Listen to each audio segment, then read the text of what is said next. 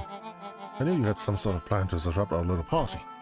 But alas, I expected something a bit more impressive than incoherent rambling. No matter, your failures are yours to bear. Mr. Kerr? Yes, sir. It's a shame it was cut short, but I thank you for that rousing oratory. I will take it from here. Yes, sir. Of course, sir. You've done quality work for me, William. I look forward to the recompense we agreed on. Kerr gave a bow of deference. Founder, you're most gracious. Gasps rippled through the crowd. Thankfully, we can dispense with the formalities from here on out. Solomon pulled a glass vial from his pocket. In one smooth motion, he downed its contents. A triumphant smile grew across Solomon's lips. You can call me Sharper Valentine. His body and face began to contort and expand as he disappeared into a belching green mist.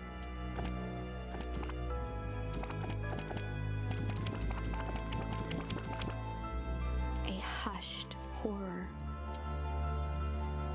This is a story about change. No. So you didn't see that coming. Good. Sharper examined his new hands. Well, this is quite the improvement. Everything looks so much smaller now. Eleanor was right about one thing. The festival was a ruse. I wanted you all to witness my glorious return with your own eyes. Why does everyone look so downtrodden? This is a celebration, people. Maybe it would help if we set the mood. Mr. Kerr, be a dear and reveal the sign.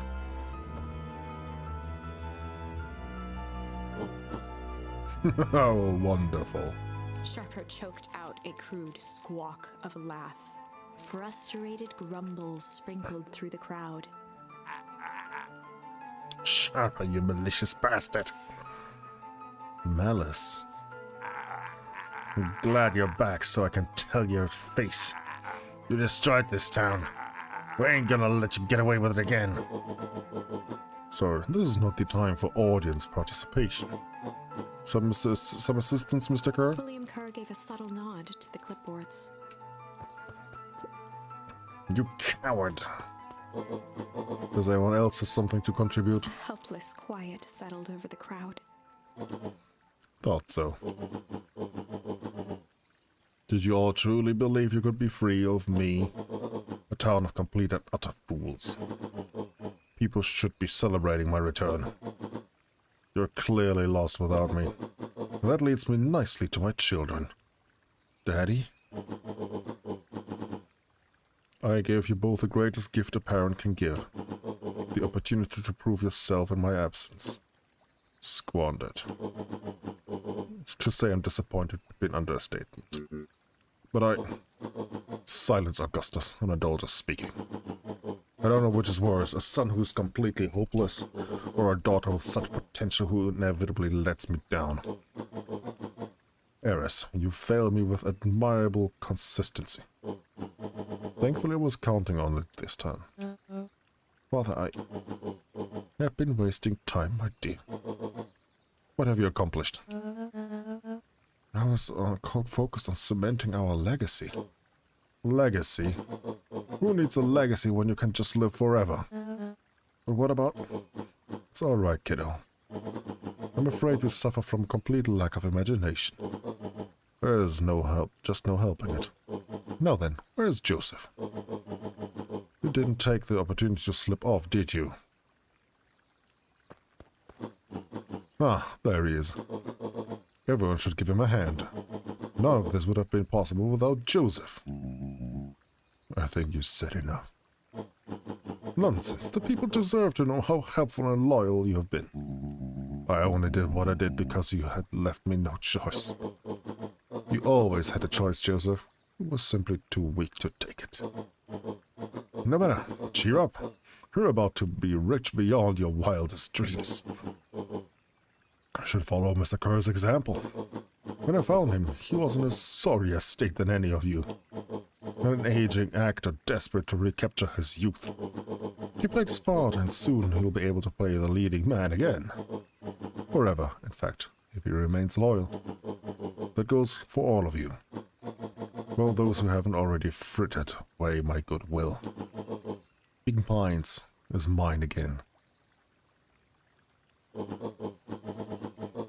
And I'm willing to share its spoils in exchange for absolute loyalty. Are you saying William Kerr was never in charge of Perennial Harvest? You think that puffed up blather guy could have accomplished all of this? Dawn, I suppose it's time for your big exclusive. Sharper addressed the crowd with indignant pride. He'd planned this moment for so long that now, at the deed's fruition, it almost felt frivolous. You see, I needed a figurehead to hold things down while I orchestrated my return. Someone to misdirect, lie, and bilk this town for a spell. So I invented William Kerr. Take your bow. You've earned it. Mr. Kerr flourished a preposterously elaborate bow.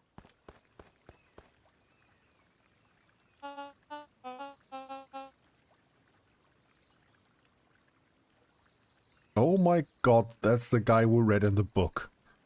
Patrick C. Montesquieu, thespian extraordinaire at your service.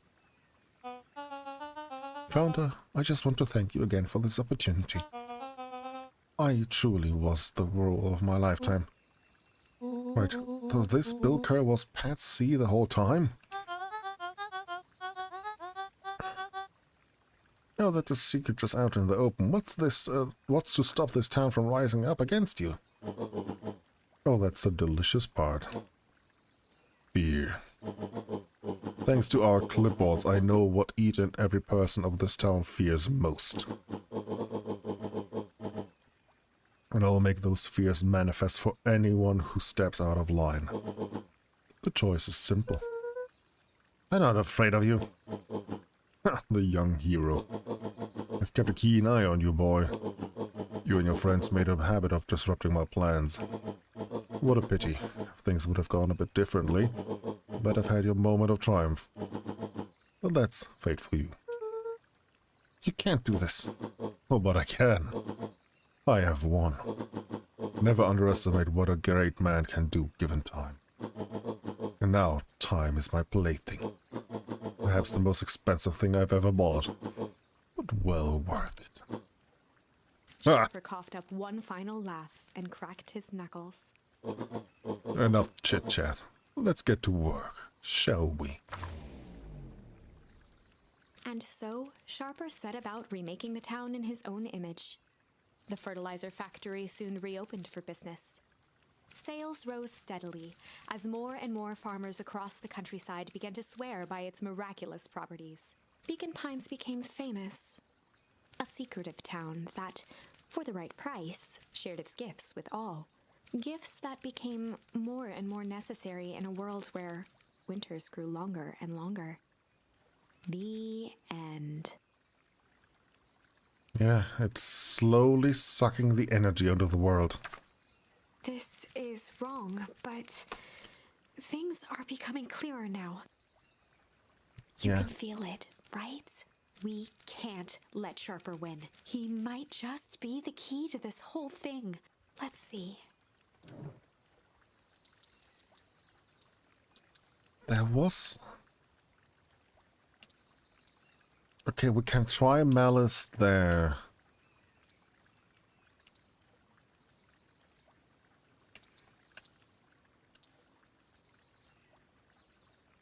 I don't think fight would do much, but we can try again. Fight. Luca drew himself up and decided to take the only option they had left. Fight. He swung the mission control defense cannon around, aiming it confidently at the smirking face of William Kerr.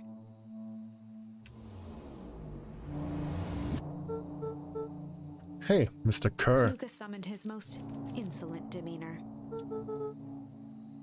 Rolo sends his regards.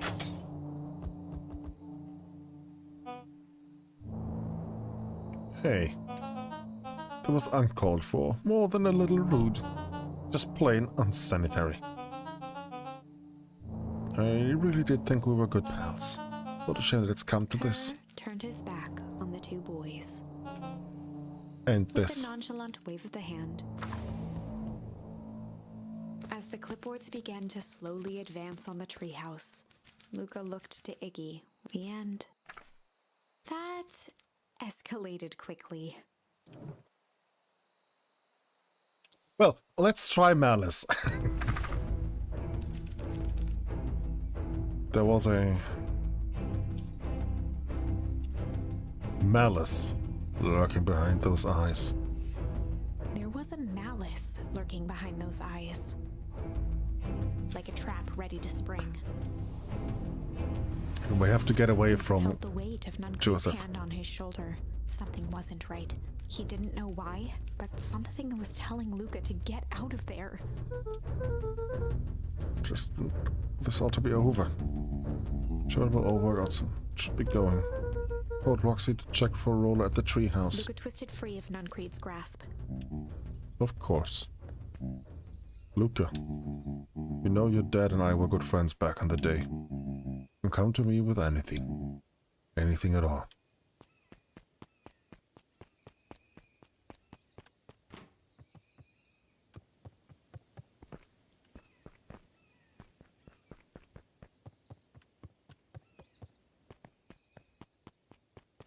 Okay.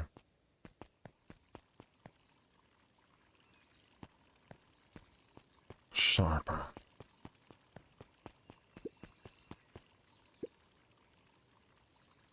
Festival decoration a bit humdrum. Now, if I were to throw a festival, it would be a thing to behold. Or a little sad. Worse than sad, it's boring.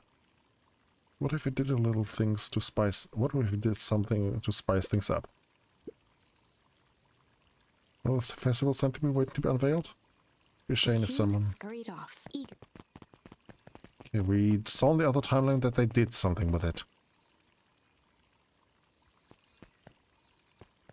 Okay. Well, I have one thing to do.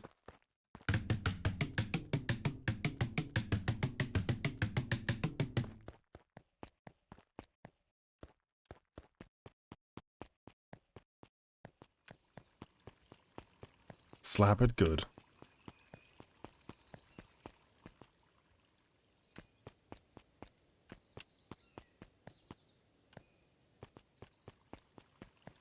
Okay.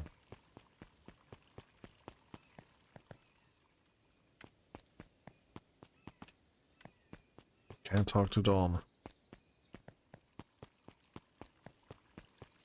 Nope, can't break the watermelon. Oh, Nelly.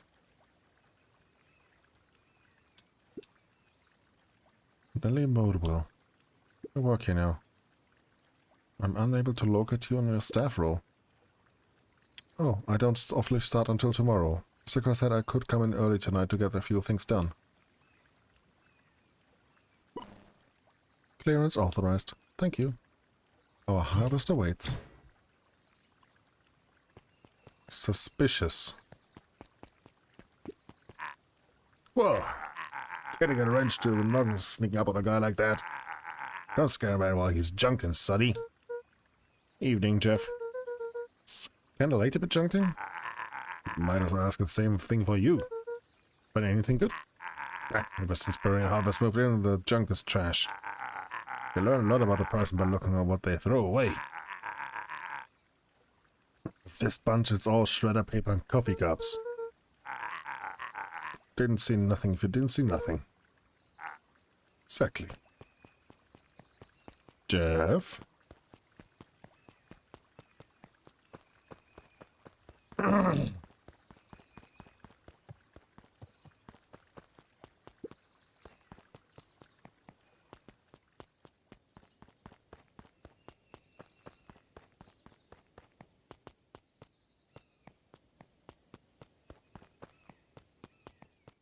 Well,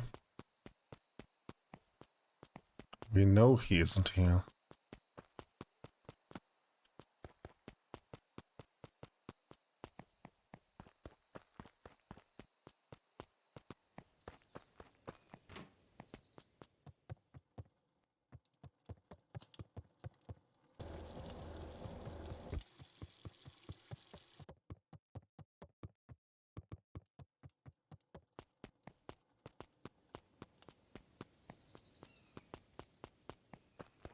I had to turn off the water.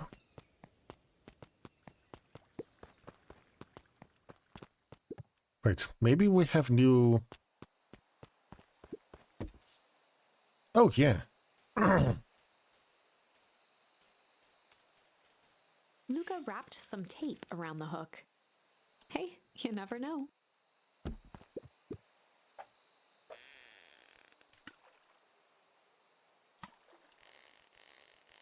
The water and electric bill. I mean, we got yelled on by mom or grandma. Or mom. Let's call her, we know it's mom. We got yelled that we don't, we're not made of money. The first night. Bunch of big words written on it. We regret to inform your application for property rights with respect to the Beacon Pines CBD and surrounding area has been rejected. Valentine Estate. Good, good.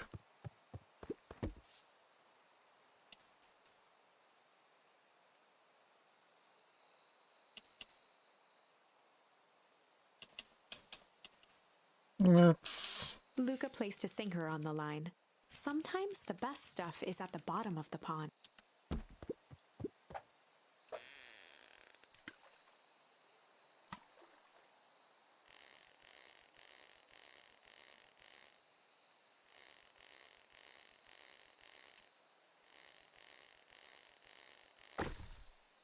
A bottle.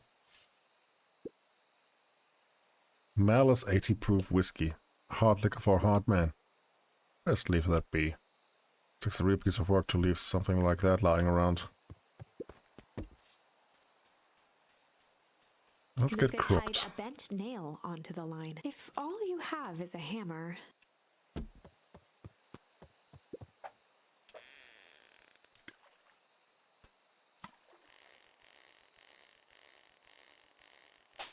Ouch.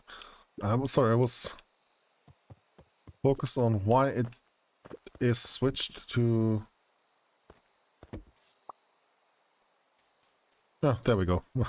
Luca I was a tied little bit bent irritated that nail it onto went the line. If all on you keyboard have mode. is-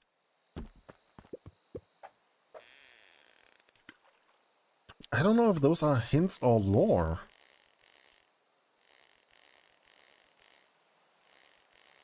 Right now, it was only junk. I mean, except the notice about Valentine Estate not being able to buy the area. It's a photo of you and Uncle Joseph. Oh, look at those two young fools. How did it end up at the bottom of the pond? I can say. How come he doesn't come fishing with us anymore?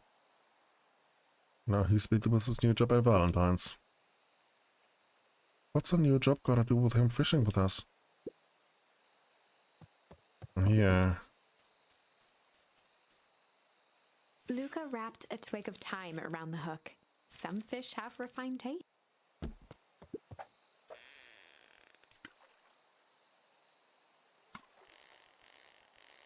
Okay.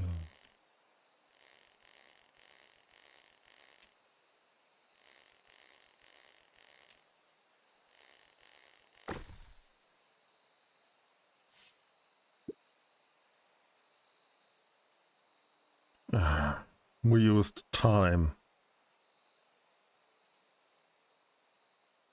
We used time as a hook and we got a watch.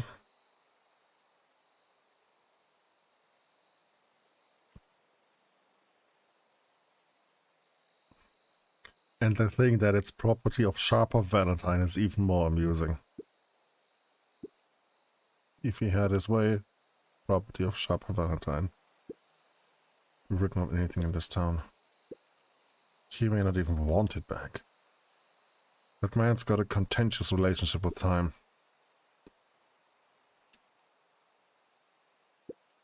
Well, that's quite a haul. Feels a good time to pack up. Just a little longer. If things lasted forever, they might not feel special, huh? Good deal, buckaroo. Oh, sorry to hear that, Ouija. Hope you get better. I hope I never catch it. if you're going to talk about anything at all, let's go fishing and I'll show and I'll know what you mean. Top secret. 8.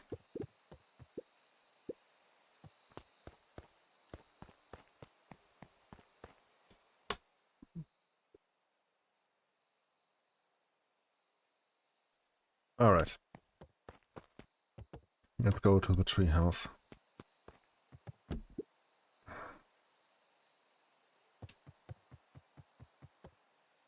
He aired a long holler into the woods. Rolo! Rolo, wherever you are, I hope you're okay. Luca felt his eyes getting heavy, and he conceded to its lumpy embrace. Wait, Beck. In this timeline, Beck got sprayed on the head with the Once again, goop. Luca found himself in a vast black expanse. This time, he knew exactly where to go. He took a single confident step forward. The world flickered and pulsed. He found I wanna himself go standing fishing. in front of the frigid air of a blazing campfire, the source. He plopped down cross-legged and gazed into the cold flame, waiting. Soon enough, the fire began to die out, popping sporadically, until all that was left. Luca stood up and dusted himself off. He plucked the glowing ember from the cold ash, examined it, and slid it into his pocket. A keepsake. The voice of his father spoke behind him.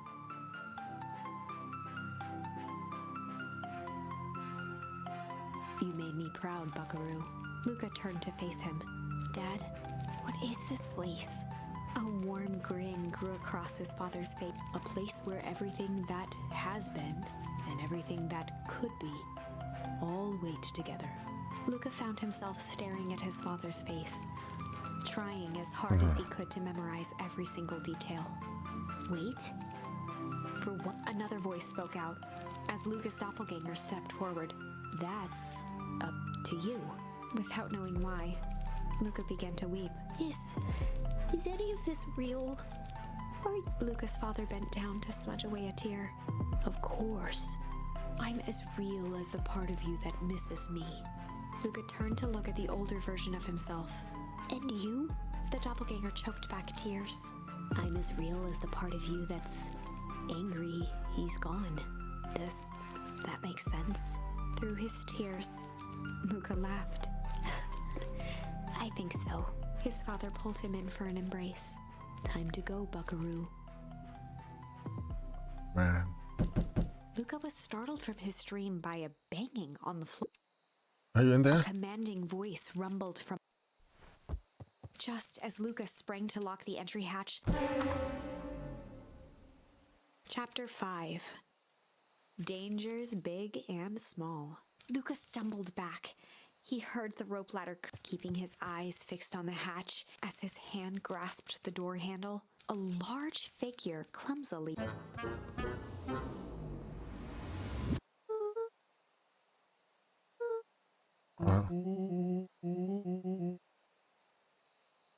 Wait, hold up. Rolo? Who The are you? large figure cocked its head inquisitively. Stop now, I'll clobber you with a baseball bat. Yeah, I mean... We know why, but why is he... Need you to get your eyes checked. It's me, Rolo. But I know you aren't Rolo. You're like one of his random uncles or something. Uncle, Luca, quit messing around. It's me. Flaming chicken coop, Luca. Luca's jaw dropped. He peered more closely at the man standing in front of him. Something about him was undeniably Rolo, only bigger, older, changed. How? What happened to you?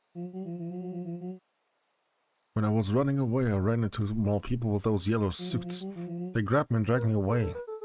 You know, they threw a bag over my head. It was cold and smelled like a swimming pool. I think it was underground lab or something. They made my hands all big, look. Rolo proudly presented his hands to Luca. Pretty sweet, right? I mean, it wouldn't be my first pick of a superpower. But beggars can't be choosers. Rolo, it wasn't just your hands.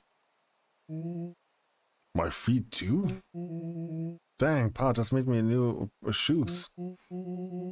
Why are they so small? Moved to the side and pointed Rolo to his reflection in the balcony window. What the? His hands shot up to his face. Holy Toledo. What did they do to you? They made me drink some sort of green crud.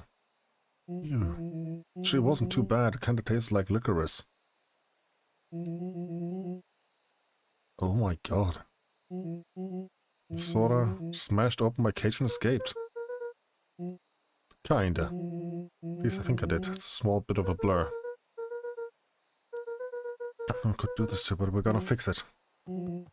This is awesome. Don't worry about me. Sure, I got snatched, but look at this way.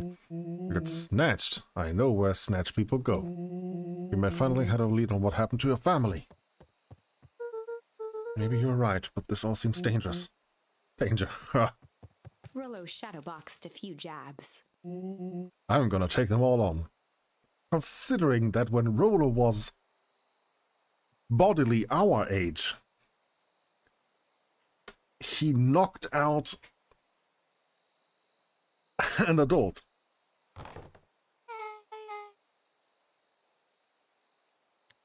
Oh, her hair. Hey fellas, what's up? With a yelp, Rolo dove behind Luca. Ah! Did I come at a bad time? Who the heck are you? This is Beck. Sorry, something truly bizarre just happened and I need help. Don't know where else to go. So just hang out with your large adult friend? Oh no, this is my buddy Rolo. This is your missing friend. One and the same. Seems a little old. I'll have you know this is a recent development. What the heck does that mean? Oh, I'm sorry, you're the one who just showed up out of nowhere. So we'll be asking the questions here. It's fair. How did you find us? Your silly little treehouse? Think you mean our silly little mission control? The secret path isn't so secret. You hear racket from a mile away. See, look at this. Is why we need to improve security around here. But now, Rolo. Like you said something bizarre happened? Yeah, but... She shot a nervous glance at Rolo. Anything you can say around me, you can say around Rolo. It's been a weird day around, hasn't it? Yep. Beck's eyes narrowed. It started when I made it back home. My first order of business was to try to salvage my hair. So I dyed it with some stuff from the chemist who said my mom gave me. Just play it cool and hope no one notices. Notices what? Oh, nothing. I was just... Come over here and let me have a look. Honey, what in the world did you do to her hair? Kinda felt like change. It's going to take forever to grow out. You were the one who said that change was a good thing, right? I was talking about your mother's new job. I was talking about us moving. I guess I just took her lesson to heart. Ilona tried to put on a smile. Hey, so far we know nothing about Ilona, her other mother. Don't forget, I came up here to tell you that Nellie had to go into work. Tonight? Her and Mr. Kerr decided it would be good for her to get some things done before tomorrow. The Kerr guy seems like a grade A creep. Beck. He is. Him and his weird cult of personality.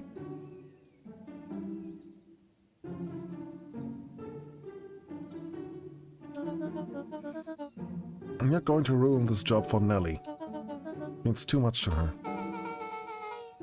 I know exactly how much it means to her. It means enough to exile her daughter to this podunk town. Place sucks.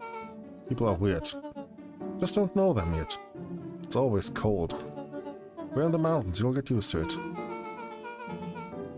Can't even pick up a single decent station on the radio. It's all banjo music and farm reports.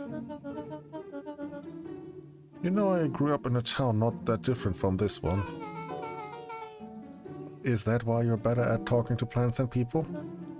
Okay. So here's what we're gonna do.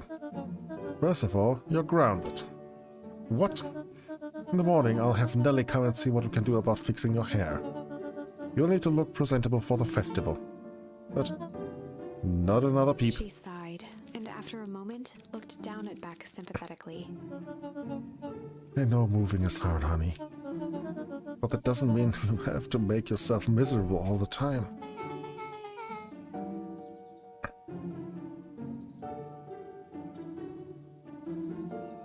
Well, Arthur, you only missed about 4 to 5 hours of this. So, you have a whole stream already on VOD on YouTube to check it out.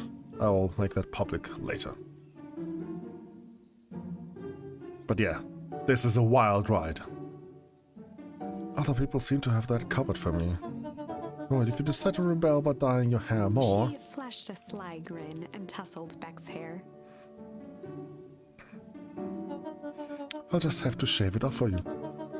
Think of how rebellious you'll look then. Very funny. Thank you. Good night, sweetie. Good night, Mom. Wait. First of all, this town does not suck. Second, you need help because you got grounded? No. So you got in trouble. It's my fault your hair got screwed up in the first place. Don't worry about it, I actually kinda like this look. Come back to Cerner. The next part is important bit. I have this radio I upgraded with my mom, but I was too angry to sleep. So I tried dialing something worth listening to. She picked up the perennial frequency. Mr. Kerr, are you there? Mr. Kerr? Yes, I'm busy. What is it? Apologies, we have the founder on the line. Patch him through immediately. One moment. Hello, sir. It's nice to hear from you. Skip the pleasantries. There's a report on our new lead researcher of deep engineering. Nellie Modwell seems to be integrating nicely. At this very moment, she's working to help us meet our deadline. She offered to work overtime before even I had the chance to suggest it. Excellent. And you have faith that she's capable of finishing the work left by her predecessor? Her work must be complete before time harvest festival. I will make sure she stays day and night until it's accomplished. Good. You know how I feel about those loose ends. Yes, sir. Once she has finished work, we need to make a determination regarding her long-term prospects in the company. Immediately, sir. I usually have more time to fully bring people into the fold. We are on the endgame, Bill. After your failures with Dr. Prescott, I can't afford to take any risks. Of course, sir. No loose ends, sir. Once she finishes the work, she will either leave the office completely committed to perennial harvest, or she won't leave at all. Perfect. Sir, if I might suggest, maybe we should just delay, just for a bit.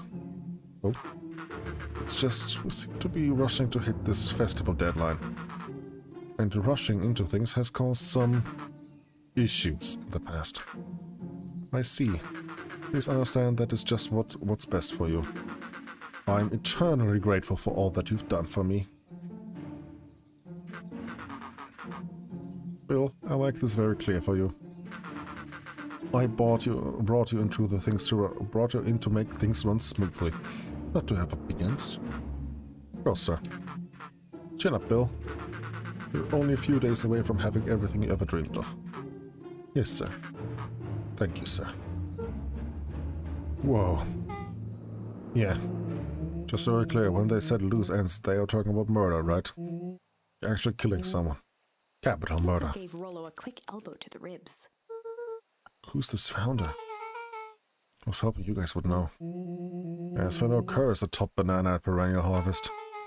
Sounds scared of this founder guy.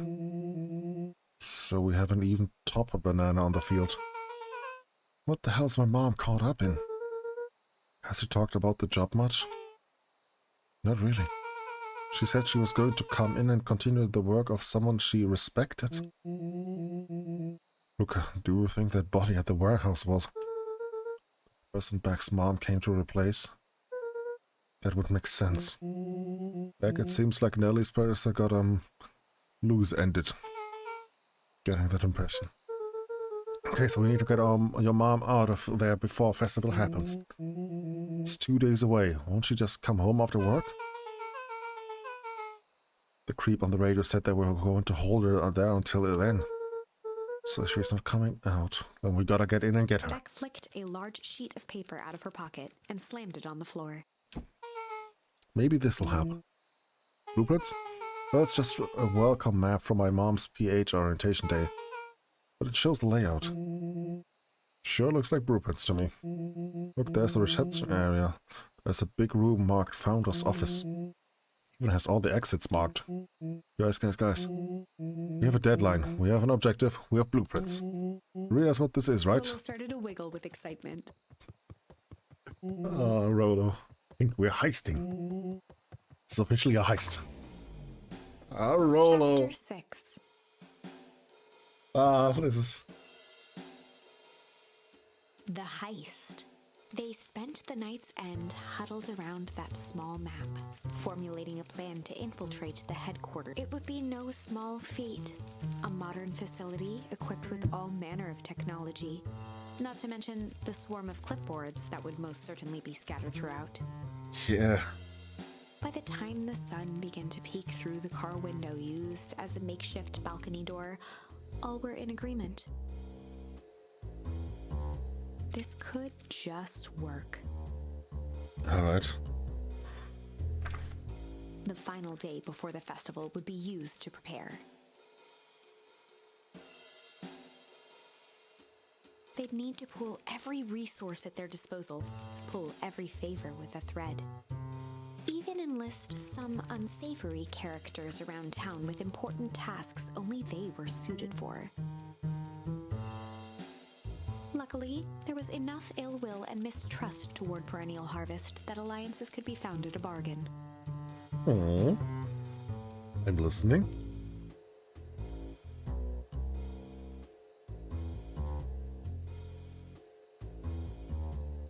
Luca, Beck, and Rolo rubbed their eyes as they exited the treehouse.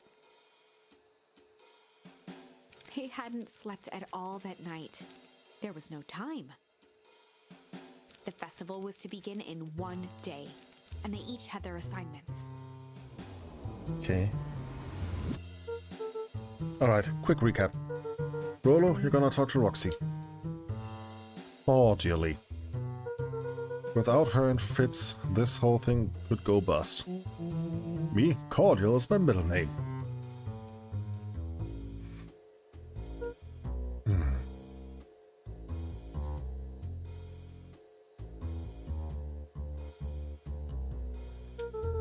And how do you plan to explain your He new waved vaguely at Rolo's sizable figure. circumstance? She'll be happy to see me see I'm live. She won't even Beck notice. snorted an involuntary giggle.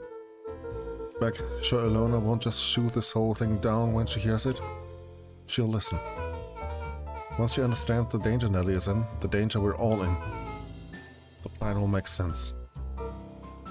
Okay. That leaves them with Jeff, then Iggy. How are we gonna persuade them? I'll think of They something. each looked at each other with... Oh, Godspeed.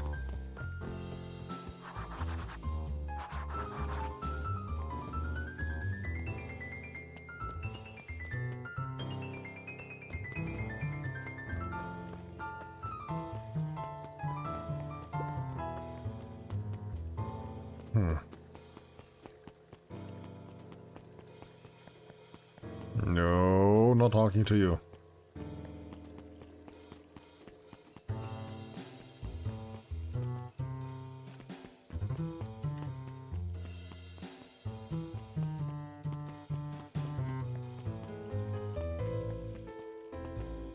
Where the hell is Iggy?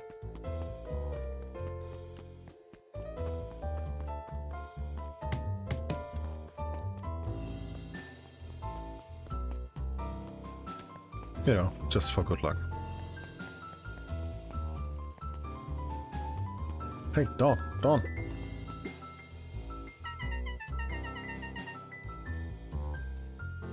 Ever wondered why an agricultural company employs an army of survey takers?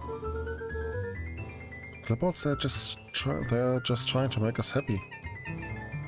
They want to make us happy? Or just figure out what makes us happy? Important distinction. Yeah, it's true. It's very true. Also the beacon. We haven't talked much with the...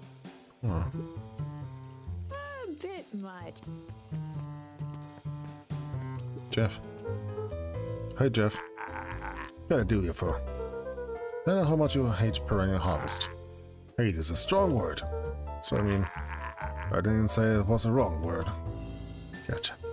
So we're gonna break into the headquarters and I thought you might be able to help. Jeff wheezed out a long snicker.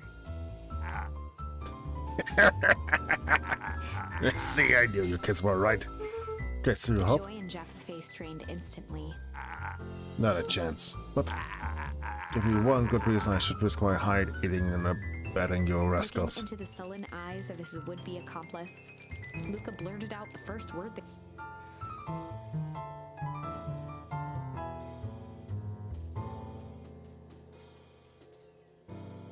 Okay, I know junk is probably the right answer with Jeff, because he's a junker. I wanna try shit. Yeah, it's all shit. Hey, shit else in here. Luca wasn't ready. He shouted out... Fight! Been a fighting for one lifetime, more than I've shared losing. Yeah, they're all crooks. Like cockroaches. Stamp on out and another comes scurrying on to take its place. Jeff's brow perked up. Let's just say, go ahead and hide then. Facing Yo! some traction, Luca carried on. Let a bunch of kiddos do what needs to be done. We're not afraid. Jeff's scowl faded with a sigh. They all do, but I'll never see them say hide from One nothing. good stomp of the foot was all...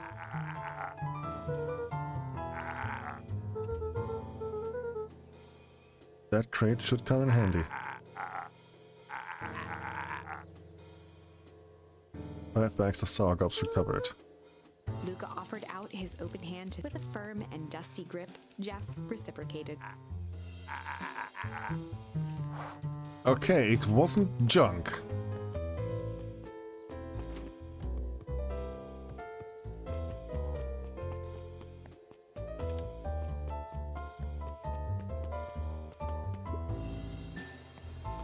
There's the 2.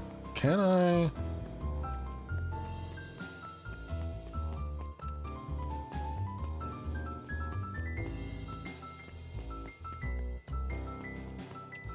Okay, we cannot talk to back.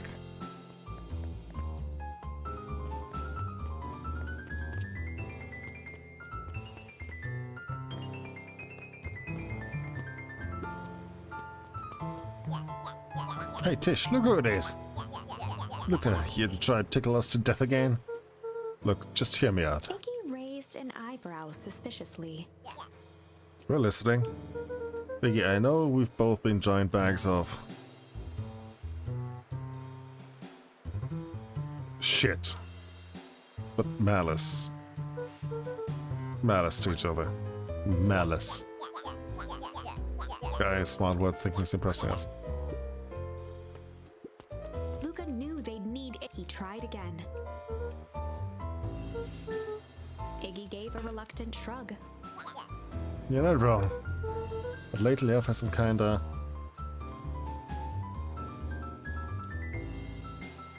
strange. Iggy considered the point. Things have been weird around here. So I'm offering a truce and asking for your help. If you say we... I mean, it's break.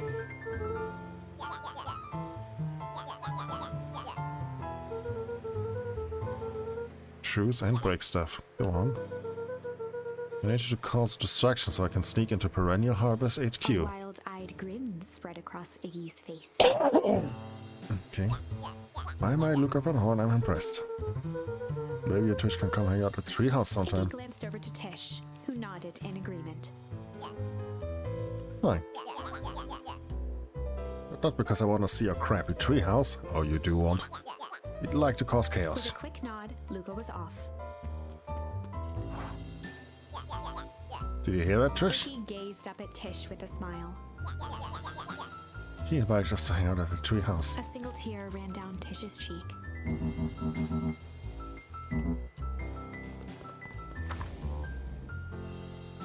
Chapter 7. Into the Hive. A good heist requires preparation. Oh my god, the bee analogy.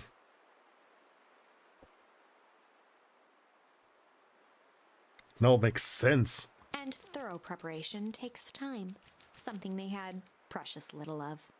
So far, everything was in order. Jeff, Iggy, and Tish all agreed to do their part. Beck radioed Luca that night with a simple and covert message. "We are locked and loaded on my end." And Rollo, after a lengthy confession, managed to persuade Roxy and Fitz to help. He stowed away in mission control for the night to avoid attracting attention. Rollo, being uniquely suited for the role, would be the first to breach perennial harvest.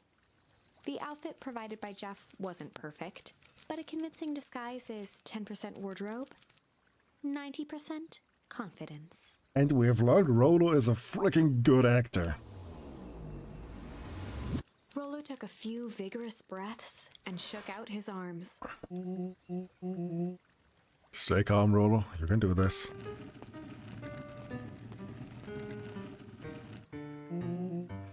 Got your delivery here. A delivery? I don't have anything on my notes about a delivery. One moment.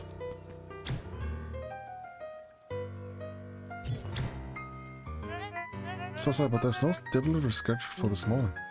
He had Right. to think quick. That's because this goes directly to the founder.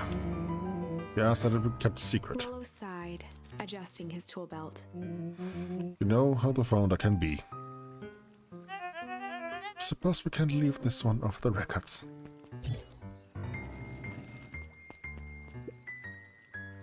Our harvest awaits and With a such. stroke of his mustache, Rollo proceeded into the parade. Our harvest awaits. Package here for the founder. Didn't hear anything about... Yes, this is a need-to-know kind of thing. He stammered and flipped through the... This goes directly to the founder. I don't have time to fill you in. You just complete this Rollo form. interrupted with urgency in his voice. Every time with the forms. Look, if you want to explain the founder why I'm late, well, it's your funeral. I'm sorry. What did you say was the name again? I'm... Rollo panicked. Harvest awaits.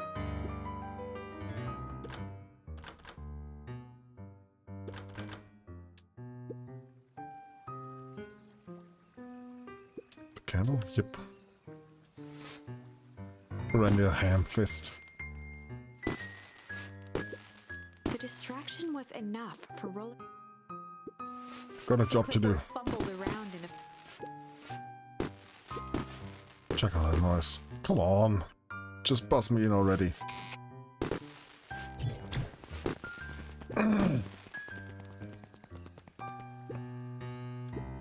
It's close. Our harvest awaits. Hey, I figure. When in doubt, stick with the classics. What's a close one? They pulled off. Nice work, Rollo. Everyone knows what to do. Deep engineering is to the north. I'll go with back. In case she needs some muscle. I'll head east to the founder's office. To be safe.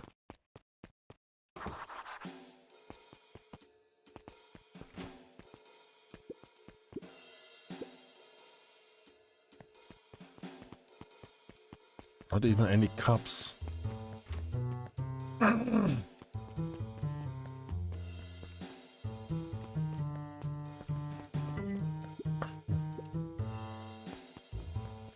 The hell?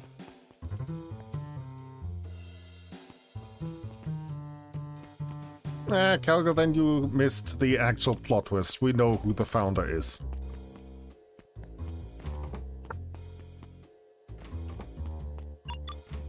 Speaking of the devil, Solomon stopped in his tracks. Luca, what are you doing here? It's a long story. Are you okay? A leer of confusion flashed across Solomon's face.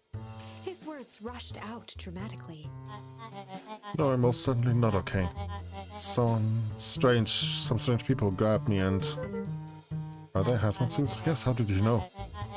They booked me and locked me up when they were distracted. I ran.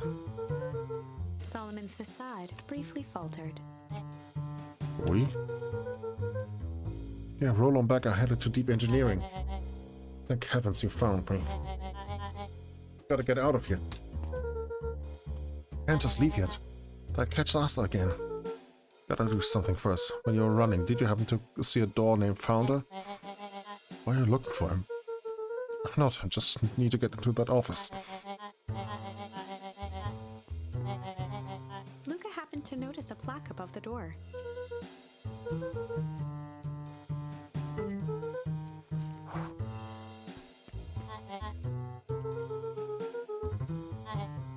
Truly Luca tried the fortunate. handle. Solomon leaned forward to examine the mechanism.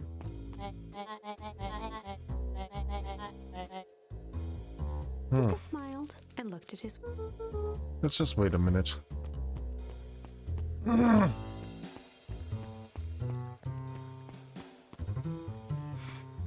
Well, also because you missed a little thing. I don't know what sort of funny business you're up to, but I like it. She mimed a quick hat tip and ambled off with a whistle. Howdy. The light on the keypad changed from red to green. Nice. How did you do that? It's good to have friends.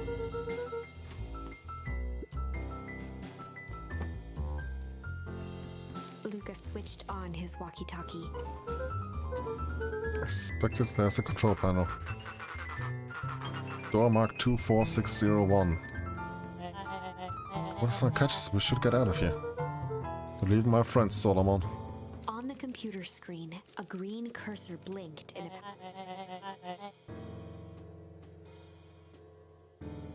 Don't have a way to get around the password. Luca pecked out his best guess. Underground secrets. The screen blinked to life. Columns of green numbers glowed on a black background. How did you guess that? What's this absurd password Rolo heard when he was down here before? Just funny how someone arrogant enough to call themselves the founder uses a basic password.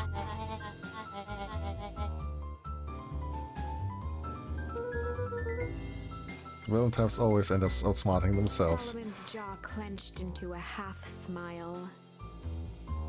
Look, the darts all on Augustus. Your powers of deduction are as impressive as your luck. Quickly scanned the columns. Well, I think that should do it. Bingo bango, doors open. Luca, you never fail to impress. What is that slippery loud even doing down here? We're here to get her out. Doors next door is marked 13806. Luca scrutinized in that moment of distraction. Solomon reached forward and pressed a large red button.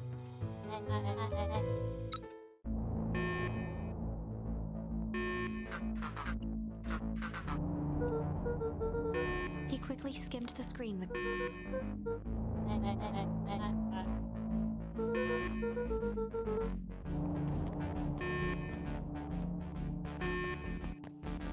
Those guys are still super creepy.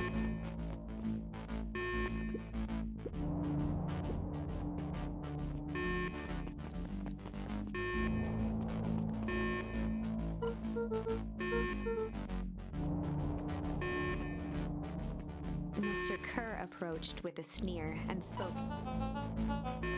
With self-satisfaction, he called into the...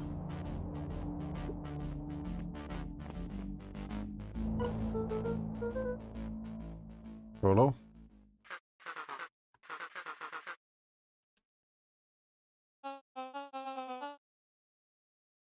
You two rebel roses are coming with us. Nope. Wow, make a break for it. Did that little shit just kick me? I think that worked. Roxy and Fitz have them on a wild goose chase. I'm in trouble following what just happened. Like I said, good to have friends. Willow, how long do you think Roxy can distract them? How long can Roxy keep someone so pissed off they can't see straight?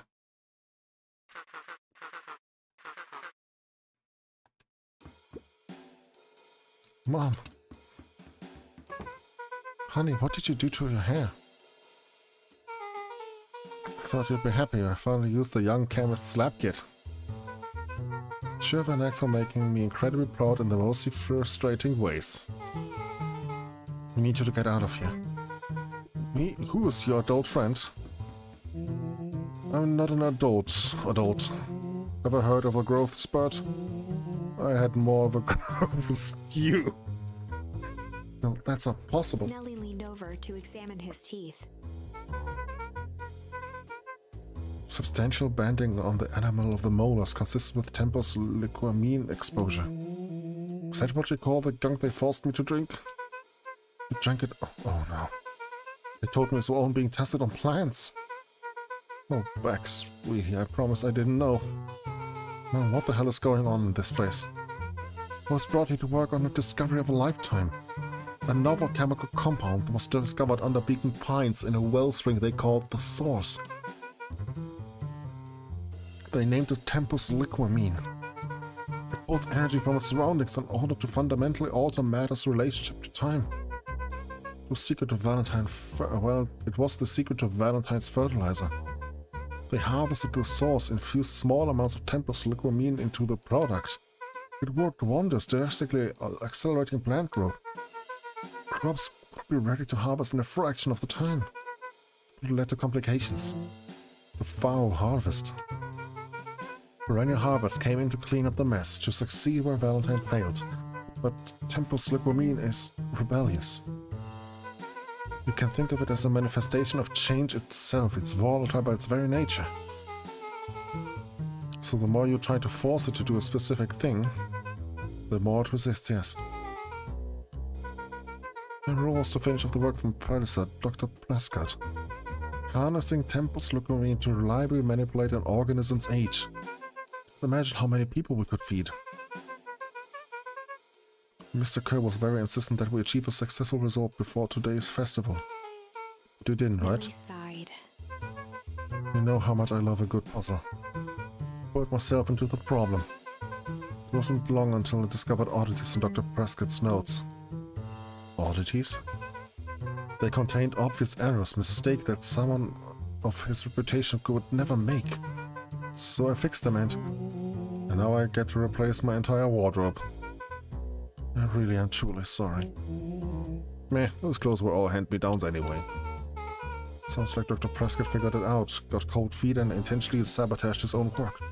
I discovered that possibility. Sent a letter asking him to clarify his thinking. Well, Dr. Prescott is dead. Kerr had him killed. What? I overheard them talking about it on the radio. That's why we gotta get you out of here. I just... like now. Wait, the vial. I finally solved the chemical equation allowing direct control of aging. Mr. Kerr picked it up just before you came. Heading your way now. Alright, everything's on track. We'll go over everything when they get there. In the meantime, maybe we can dig up some more info.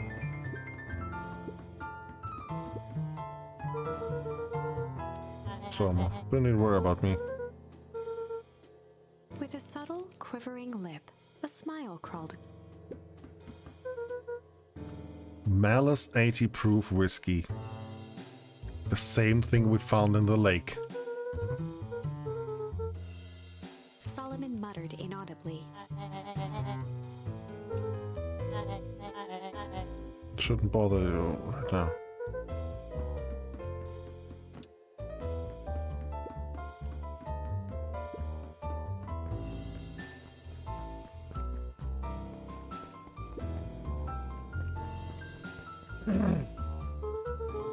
when I was helping Kerr plan the festival. Sip the party.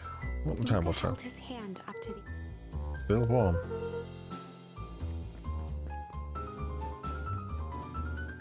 Damn, you're starting with that lung cancer very soon, buddy. I wonder, if you already developed cancer by smoking every day, would the aging process just straight up kill you? Luca tugged on each of the cabinets.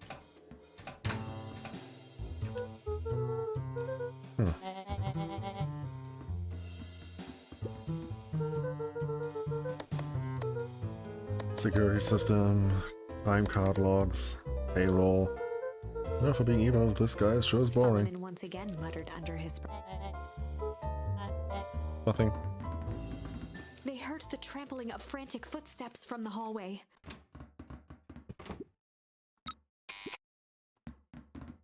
We left Nelly stuff. It was swarming clipboards. Did they follow you? Rolo? Before we start tossing blame around, it is possible someone ordered a pizza. We'd love to hear your thoughts. Definitely not pizza. Officially retiring from the heisting business.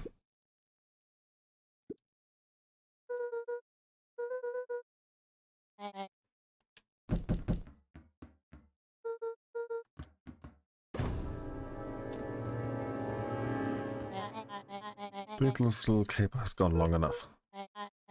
Hush now, child. The adults are speaking. Dr. Modewell, a brief reintroduction is in order. We've never met in person, but we have corresponded. You see, it was I who hired you. Solomon, the pathetic orphan child. The powerful and enigmatic founder. Sharper, the fallen progenitor who created his town. Rainy Harvest, Valentine Fertilizer, all connected by a single thread. Yours truly. That's... Her eyes searched the floor in thought. Solomon watched eagerly, waiting for the flicker of epiphany. With a sickened look, she peered into his soul. Now you got it. Discovered how to reverse the process. Solomon clapped with genuine delight.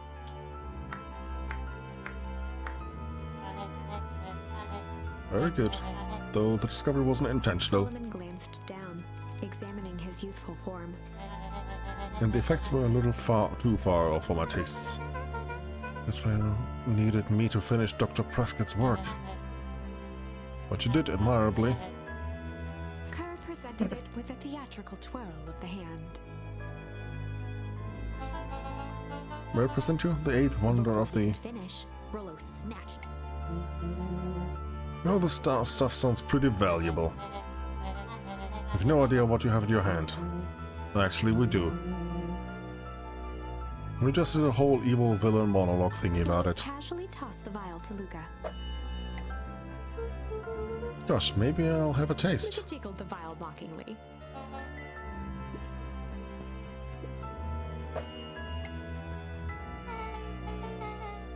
She held it tightly behind her back. Solomon sighed, speaking in crisp, measured syllables. You have no plan. I'll smash it, I swear. Fine, risk killing us all. Or if you're lucky, nothing happens, then what? Capture you and grant you much less leniency. He pursed his lips with feigned sincerity. None of you will be... Oh, no. Uncertainty washed over back.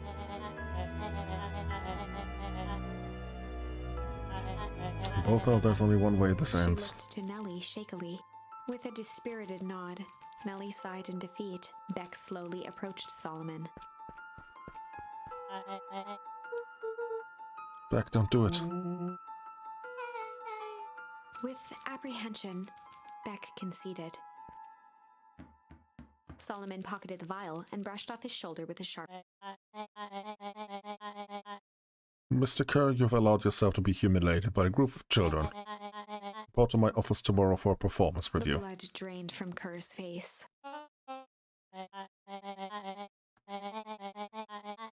Shut out and give me the introduction I deserve.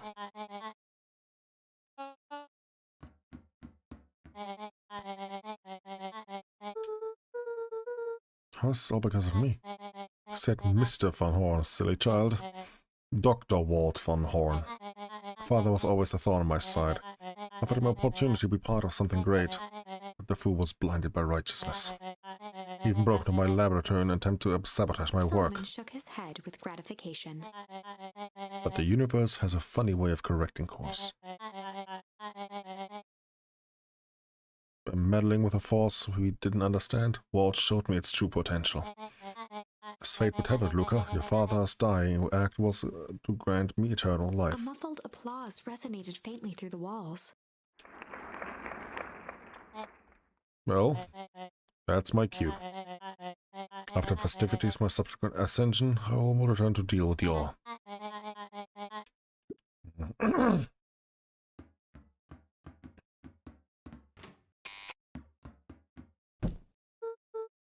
Crap.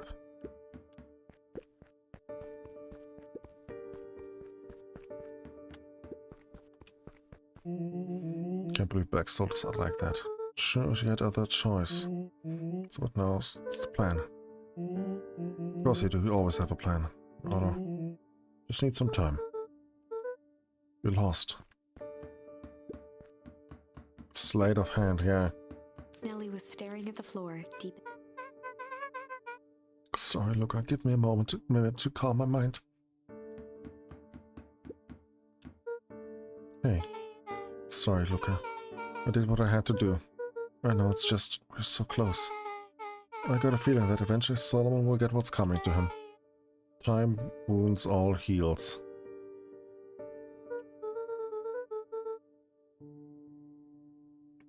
Time seems like less of an issue for him now. There's something you should know. After Mr. Kerr locked me in the office, I had nothing but time and curiosity. I walked around a bit hoping to find means of escape, but I found something else. A note hidden in a false drawer. Mr. Prescott must have sensed his time at Perennial Harvest was growing short, so he left behind a letter with the hope it would be found by his successor. It was a confession of sorts. He left it for me, but its contents... Luca, I think they were meant for you. It was about an incident with your mother. Dr. Prescott found her in his lab with a stolen keycard. It was an accident. She had been exposed to extreme amounts of Tempus liquamine. The color dropped from Luca's face. Is she... She survived. Dr. Prescott decided to help her recover. He no longer trusted Perennial Harvest, so he kept her whereabouts a secret. Over time, your mother led him to reconsider the purpose of scientific discovery. Science is often at the vanguard of change, but that doesn't mean it's always right. He realized that no one should have control over something as powerful as time itself. But now, I believe that's why he began to intentionally sabotage his own work. It cost him his life. It's a reasonable conclusion. Luca was overwhelmed with emotion. But if she's alive, where has she been? Where is she now? A sudden explosion sounded from the hull. Chapter 8. Comeuppance. Ears still ringing, Gran picked herself up off the ground. Through the dust and smoke, she looked over to see Mrs. Fratelli helping Hiram Tolliver to his feet. She'd had to beg, borrow, and steal to acquire those explosives. How many nights had she spent visualizing how she'd use them to make things right? And now, her one shot at destroying the source, that damned hole that swallowed so much of her life, traded for this jagged hole in a wall and a foolhardy shot at rescuing Rollo. With Fratelli and Tolliver at her side, she stepped through. It was a strange feeling. The last time she'd stalked this maze of hallways, it was in a different body. They quickly rounded a corner to find a group of clipboards guarding a door. Something worth guarding is probably something worth seeing. She leapt forward, brandishing her cane. If her last chance at vengeance for things lost was truly gone, she would just have to fight to keep what she still had. Mom to the rescue.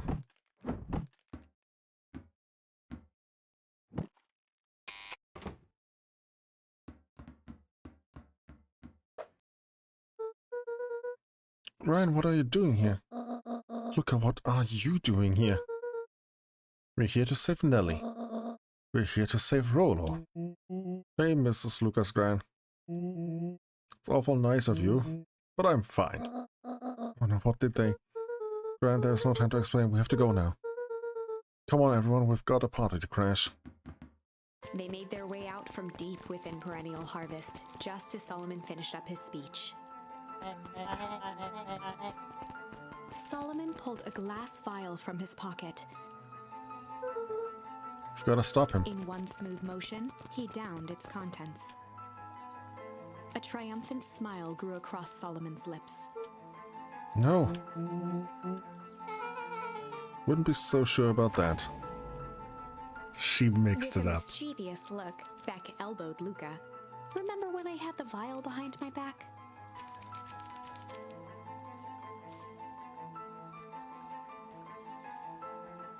Oh. What do we check? What do we choose? What do we choose? Ah, junk, malice, change. Change was only used once, and change is such a big word in this game overall. It has to be the final thing. So let's go with junk. I might have tweaked his wonder potion with a little junk.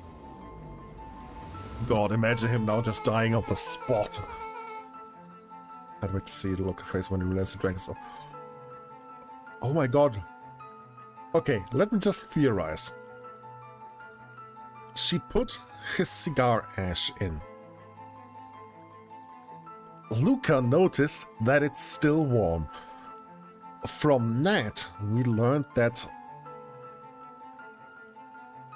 Tempus liquamine is very reactive to heat.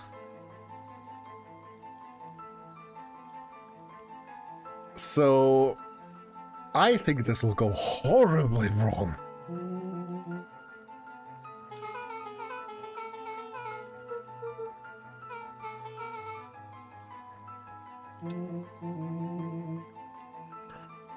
Oh, I said bad habits are like 50-yard field goals.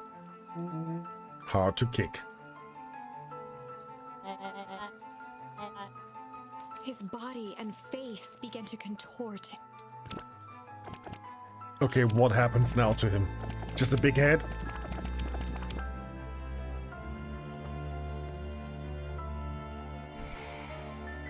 Oh my god, he got Thanos.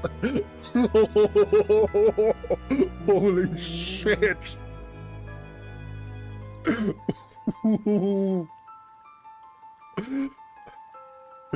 Mr. Valentine, I don't feel so good. As the last of what was once Sharper Valentine wafted into the air, the crowd began to disperse, still numb from what they had just observed. Sharper Valentine was gone for good. His end would be a new beginning for Beacon Pines. A new chance to let go of the things they had lost and grab hold of a new future. The end. Well, I'd be lying if I said that wasn't a bit gratifying. If that feels to you like a good note to end on, No. I won't stand in your way. Okay, so this is definitely the last branch we can go to.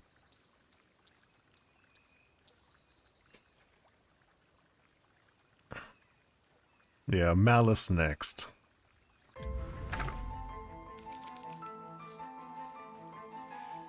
I might have tweaked his wonder potion with a little malice.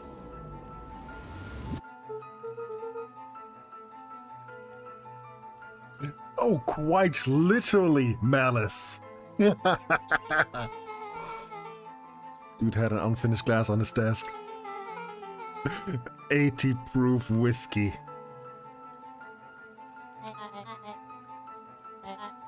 His body and face began...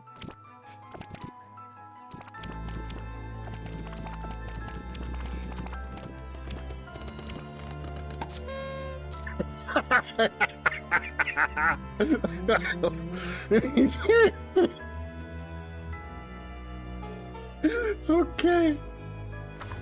The crowd gazed in stunned silence at the now empty stage. The quiet was broken when William Kerr sprinted off stage and into the distance. He was never seen around Beacon Pines, or anywhere else for that matter, again. He just confettied. Watching the silhouette of Kerr disappear over the horizon, Luca began to laugh. First, a low chuckle that became uncontrolled. Through his tears, he was vaguely aware that the crowd had begun to... That was unexpected. Perhaps a bit of an absurd ending for my taste, but I'm only writing the damn thing. No, the thing is writing itself. Alright. No, change is the last thing we can do.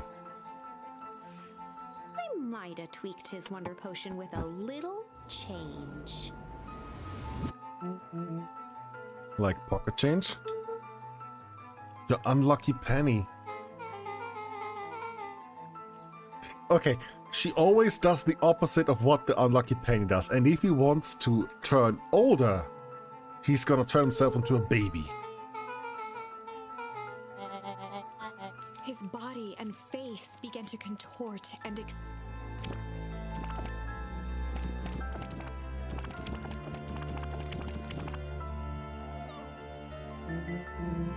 Crap, he's a baby? But he's still sharp, right? What he was no longer matters. This is an innocent child. I apologize for all the harm my father has caused you. Eris awkwardly cradled the squirming child. She looked to her brother, her voice shaking with uncertainty. Augustus, what do we... We do what Valentines always do. What must be done. I'll hurry home and prepare a crib for young Sharper. She looked back down at the infant with equal parts kindness and terror in her eyes. With a shake of her head, Eris addressed the crowd with a stern scowl. Show is over. May leave now. Epilogue. Beacon Pines' coldest summer on record came and went without much fanfare. Yeah, I hope his actual mind went back in time too, to being an infant, of having no memory at all. Friends shared what they had and none were left wanting. The new school year was ushered in by the falling leaves of autumn. After everything Luca, Rollo, and Beck had been through, middle school was bearable. The chill of winter didn't seem to bother people much.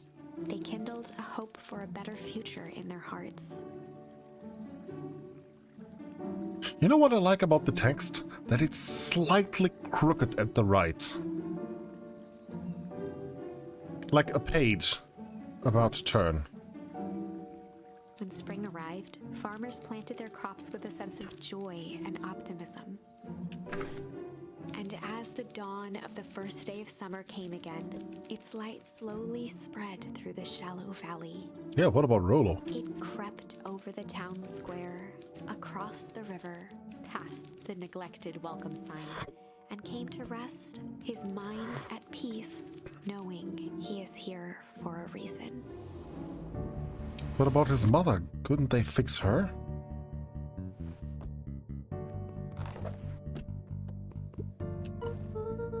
Rollo, you up yet? Roger that. Beautiful day at Mission Control.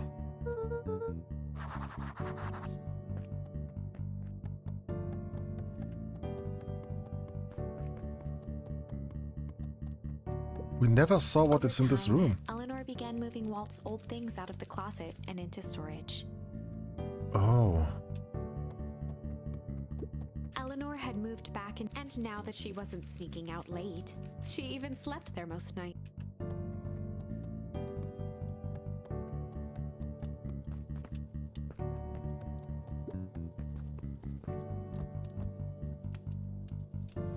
Okay.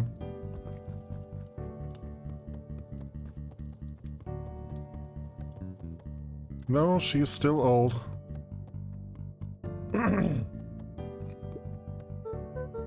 Mom, ready to go now. Meet you there. It's funny. I started making jam as a way to send messages without anyone noticing. but now I enjoy it.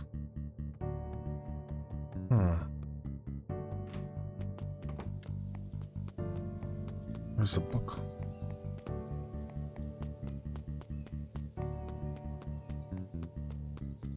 But couldn't Nelly help?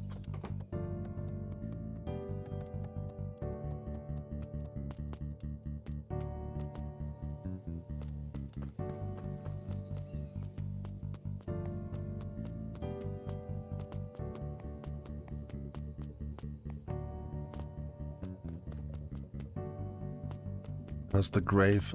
Because it isn't here.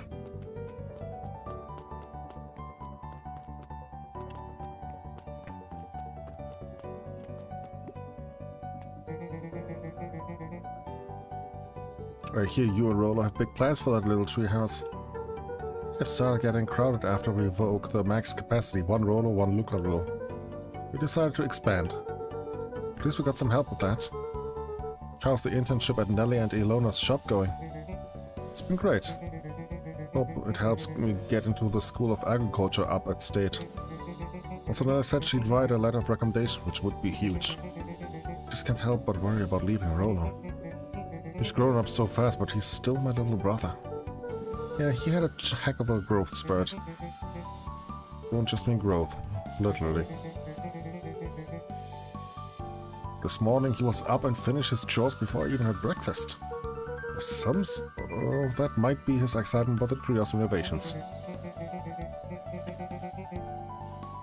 I'm proud of that little punk. He's too dang proud to tell you.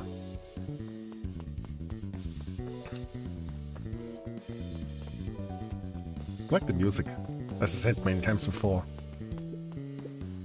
Oh, Mayor Augustus. Hey Gus, how's the tree planting going? Good, but wow, he looks so much more lively. He looks really alive. I was so grateful to Ilona and Nelly letting me help. I just wasn't built to be a mayor. It was bureaucracy. Gus, we finished cleaning up the sidewalks. What's next? Perennial harvest collapsed. Most of the clipboards skipped town. But some stuck around and dedicated themselves to making things right. Anyone with a knack for art can help paint the new offices. Looks like you really found your calling. I never really felt comfortable telling people what to do. Now, this right here. That's something I can be proud of.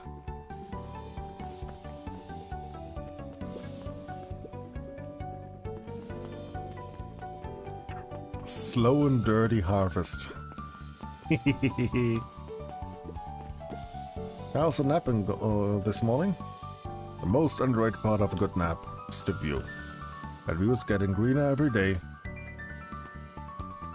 Hey, you two. So you decided on a name. Yep, we had to clear out all the stuff before putting on the final touch. Slow and dirty harvest is now official. I like it. It was actually Nelly's idea. It's a lot of work to do in the name service as a reminder. Just because progress is important doesn't mean it should happen fast. In fact, I've learned that the more you care about something, the more important it is to take things slow. Our motto is, go slow and fix things. Amen to that. Oh, Clef, I know which game you mean. That's not the Russian accent, it was a Polish game. The Cyberpunk one, you mean, right?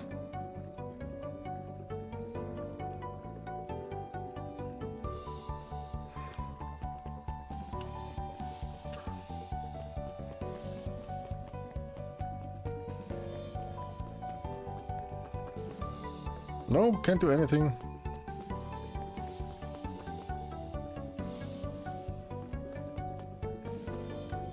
I don't know. Can't talk to look at him right. Wait, can I?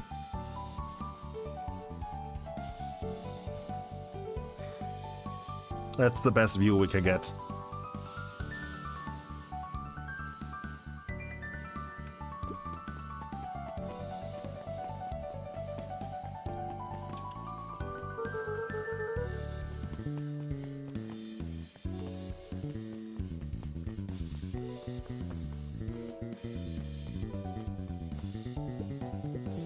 Luca, get this. I managed to reel in an actual fish this morning. Swims around fish. I caught an actual fish here. I'll release it back into the pond. Hoping to catch it again tomorrow. Nice. A little higher. A little lower.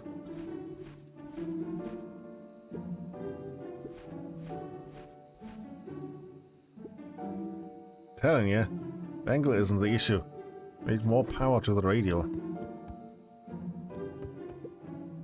Look, there you are. Would you tell him it's not the angle?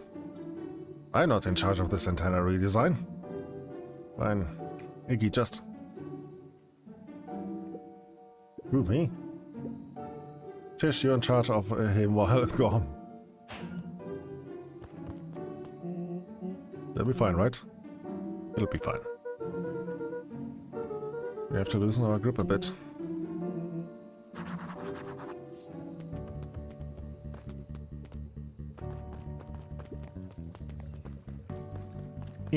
There we go.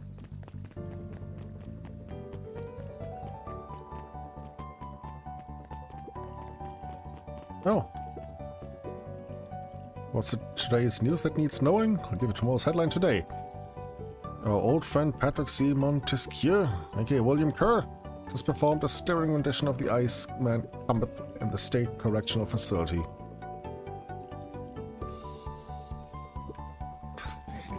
In prison. Nice. Hey, Dawn. Glad you swung by. More follow-up question for your story? Thanks again for that. Send a draft to the story to a report on Capital City. They offered me an internship. About that, story about a phony corporation that picked up an entire town of people and moved them to cover up a massive illegal mine shaft full of incredibly hazardous chemicals. Sort of by itself, I think you think about it. Ah, you mean Disco Elysium. Ah, okay.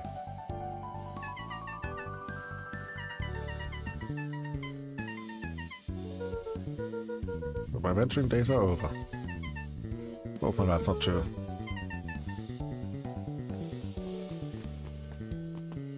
Truly a Beacon Pines too?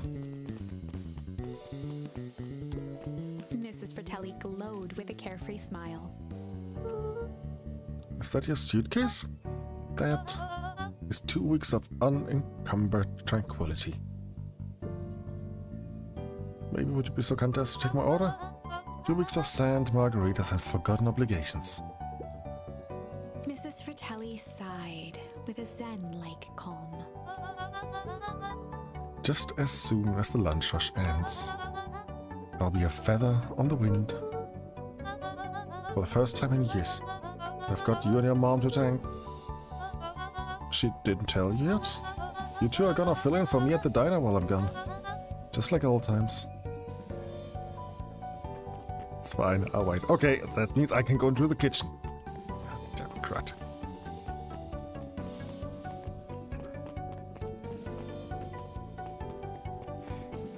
Okay, we'll speak to you in just a moment. Oh? Do you want a biscotti? Or the house? Sarah, you gotta come and see this. Finally did it. Hold the perfect espresso. Oh, loot me. Didn't know better, I would think you're proud of something. You're now officially a person that cares.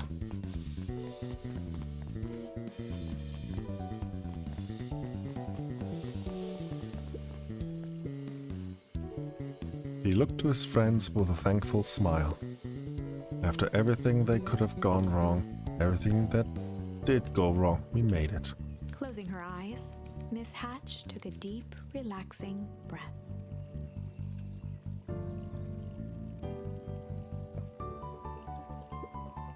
Oh, hello, Luca.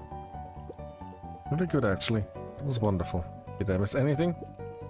I think you're pretty much up to speed. She read our book. Okay, who the hell were you?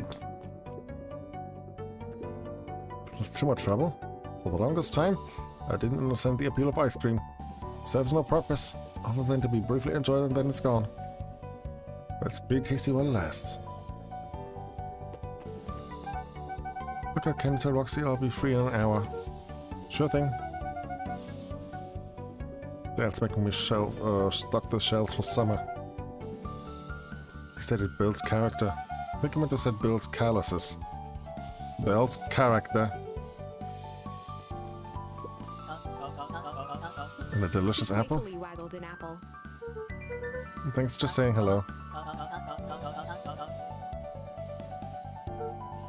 Alrighty. It's funny, I used to hide the stuff in the back. Fearful that someone would find out about our secret messages. Now everyone wants to get their hands on Aaaan Van Horn's famous spy jam. Melon!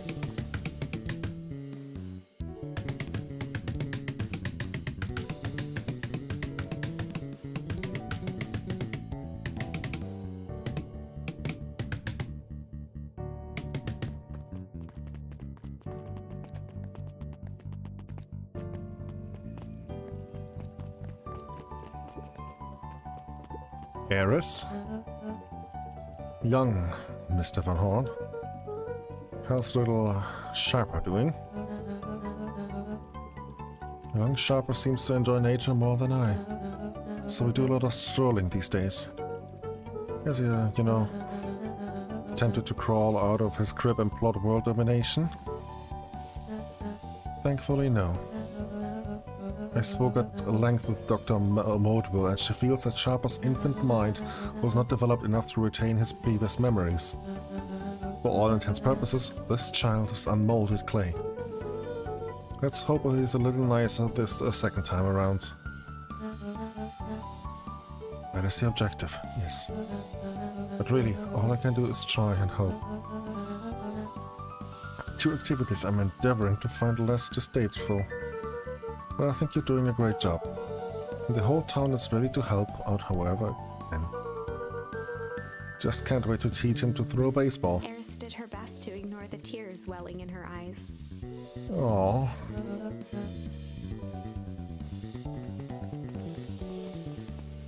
She's warming up as well.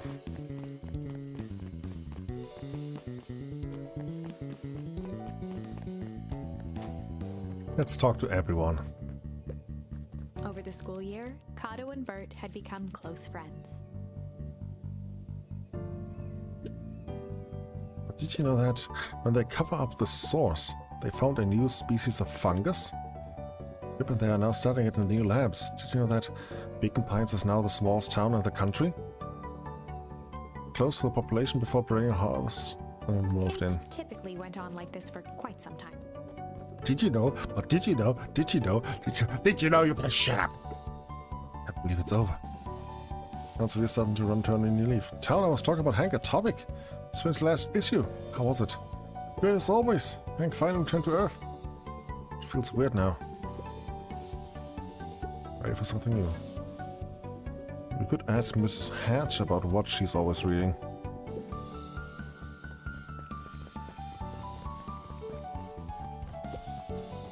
Luca peeked over Piper's shoulder. Laid stealthily inside a large volume of mathematics was the first issue of Hank Atomic. Aww.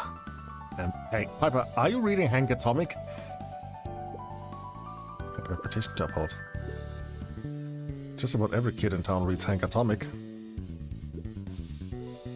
I'd give to start over fresh.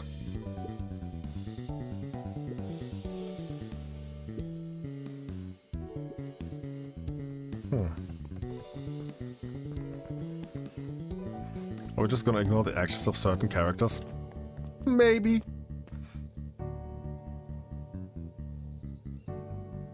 Where do all the...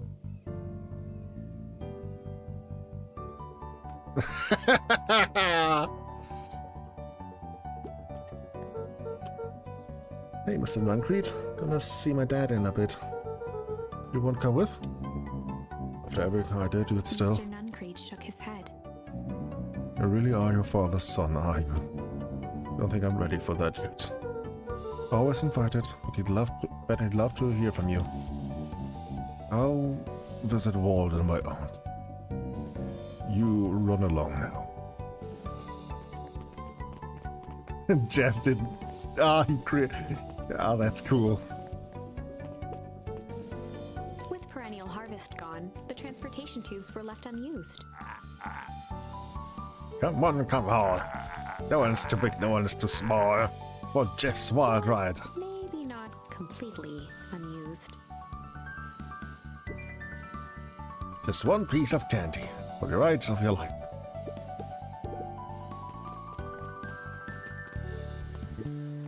Beetles bagak? My nest is titious. It's great. I haven't spotted one of those in years. Let's go here first.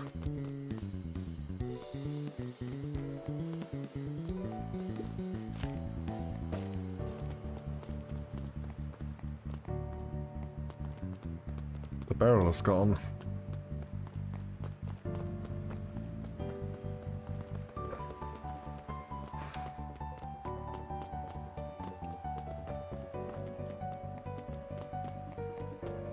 Luca peeked up at the beehive. It appeared to be deserted.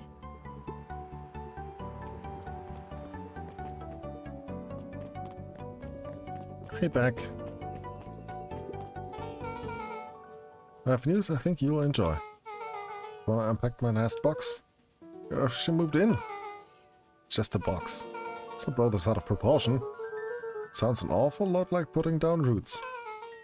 I decided the space is root-worthy. It's gonna be stuck with me for a foreseeable future.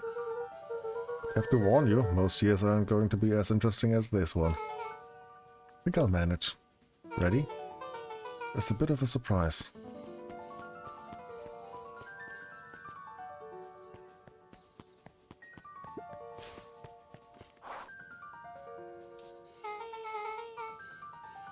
My mom's prepared this tree especially for... Oh.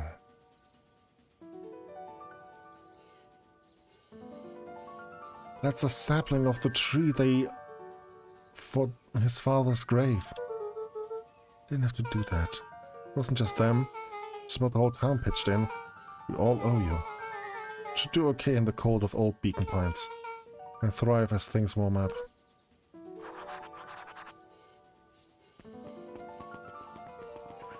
Let's go.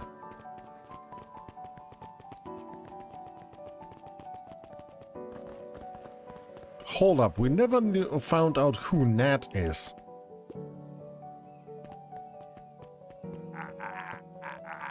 That's a good looking tree.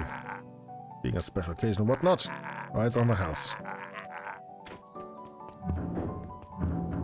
No, Dad has been dead for years.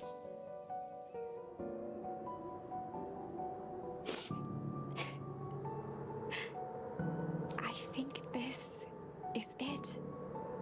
The end I've been waiting for. Honestly, I'd begun to lose hope of ever finding it. But then you came along. I don't know exactly how to thank you. It's hard to explain how much this means to me. It's funny, now that our time together is finally ending. I'm at a loss for words. Let's just watch the end together. Good little tree. The best little tree. Thank you, children. This means a lot. Thanks for everything. Shucks, only did what any super awesome best buddy would have done. Should probably give you some time alone now. Good? Yeah, I am. It's been a while here. How are you feeling? Everyone keeps asking me that. Fine, really. I always says the only thing fitter than a fiddle is a cello. I feel like a dang cello. If I stop like I feel like a cello, I'm here for you. Excuse me, we're a trio now.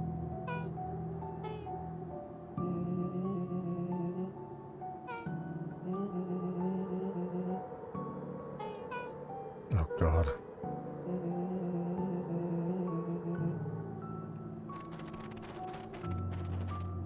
Oh God, he found another way to start summer. This is all how it began. So proud of you. Your father would be so proud. I know. Mom, can I ask you a question? Do you ever dream about Dad? Not a night goes by that I don't. Are you afraid that you're going to forget him? Forget what he looked like? Forget his voice? No. Because so much of him lives on in you. He loved that old tree, but I know he would have loved this one more. Because his two favorite people planted it. I'll give you two a moment.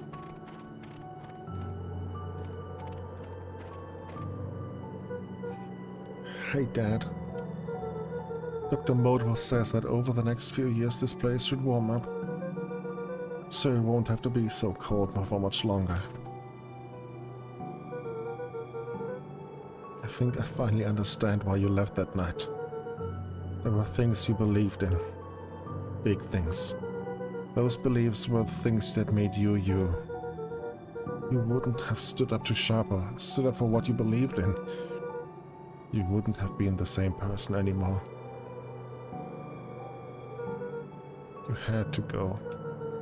But that didn't mean you loved us any less.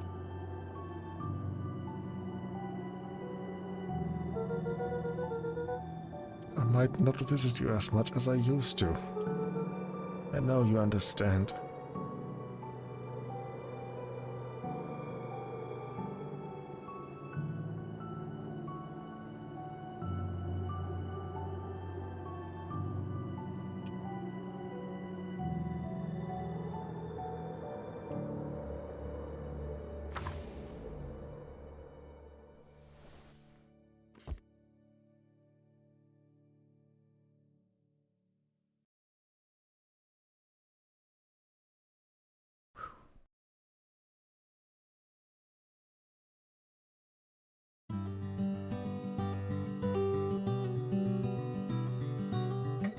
Wow.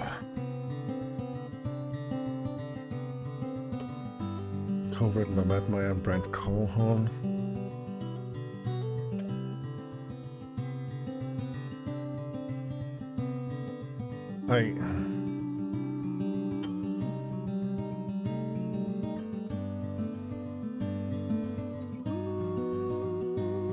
Oh my god. 1, 2, 3, 4, 5.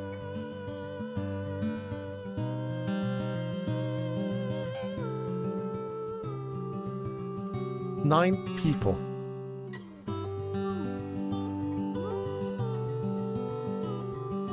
Nine people, and the majority of the work by one.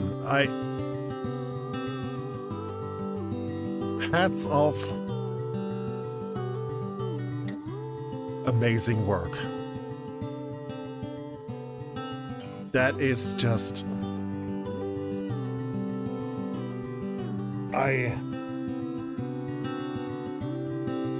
It would be not an underestimation to call this a masterwork of a game.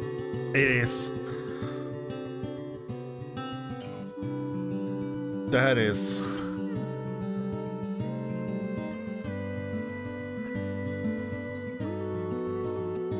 Okay, can we? You know, we have to go through the list of all the backers. Oh, wow.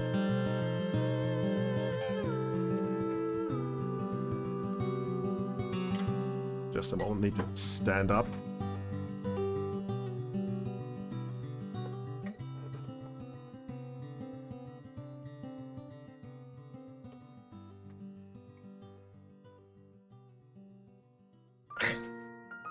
Damn it.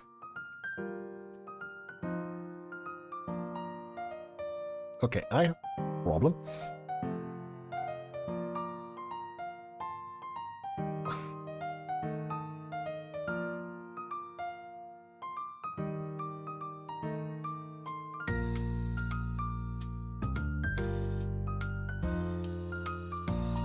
God.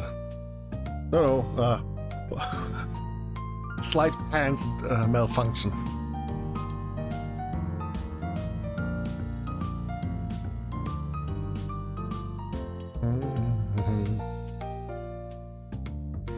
But yeah, this game, I can't say it enough. It was just perfect. There are still some plot holes that I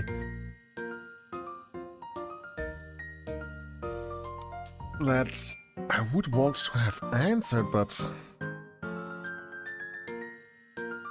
overall, it's just great.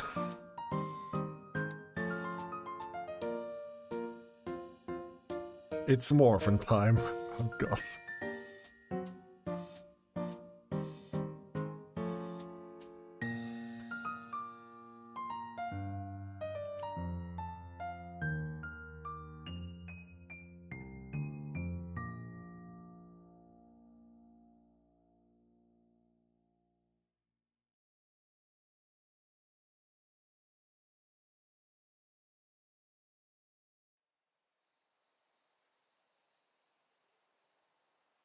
This was just great.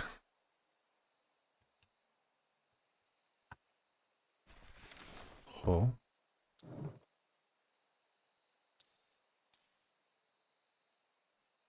Yeah, every option discovered.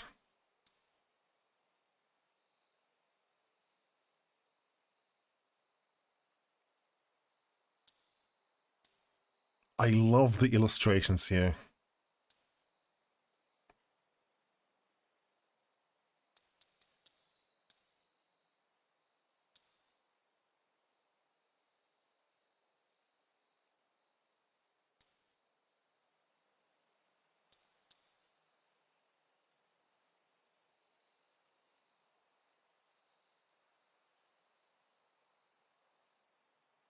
Though Iggy looks pretty normal on this or those ones.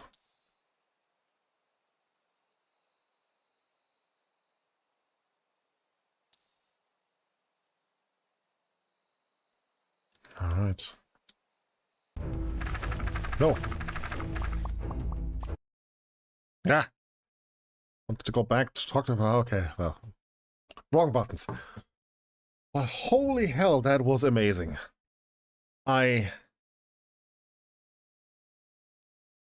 Huh. So, Beacon Pines, where we 100 it, yeah. Catch all the fish.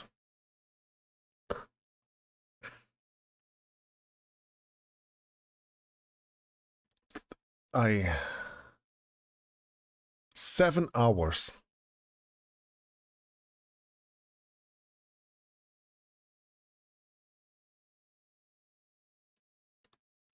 This was just absolutely great. On Steam for 1680, and I have to say it's just absolutely amazing. And it really, most of the time games say, yeah, choices matter and everything, and they do jack squat. But this time around, it was truly, truly, truly great.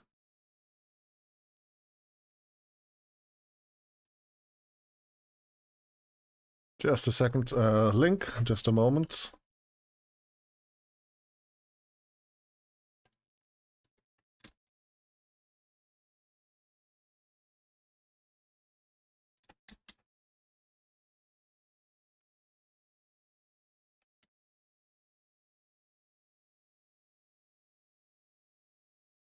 There you go.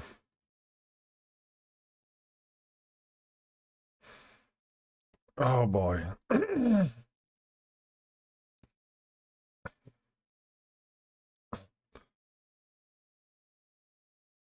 Wow. I'm still in awe.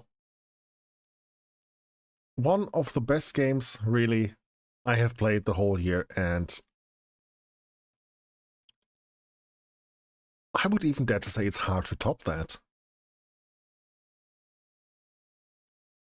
Like, really, really hard to top that.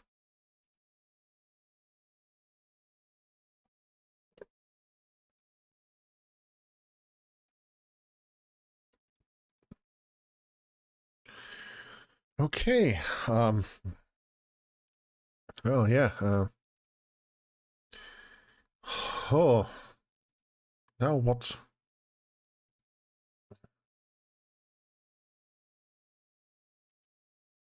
I feel like we left right now on a really, really weird note. I don't know with what to continue, really.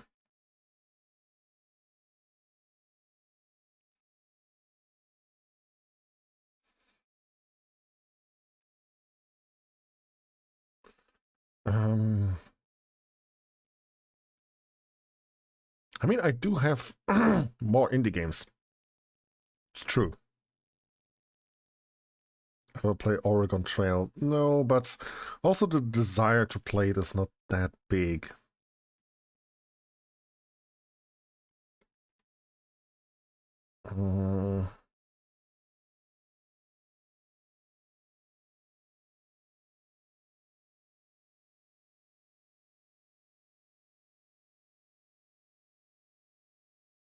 Let's see. Done that, done that.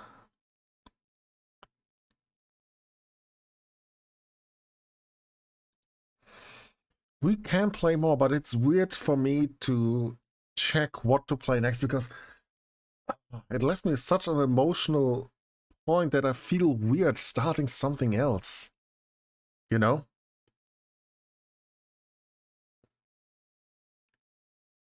It just feels odd.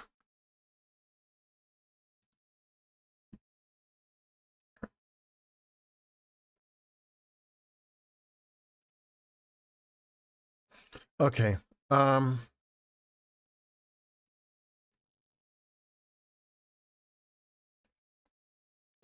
Boom. I mean, all I have are hack and slash indies mode right now.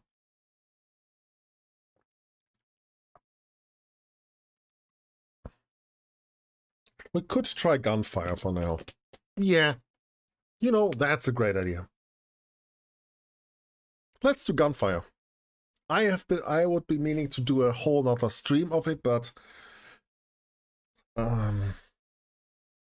let's do it that way.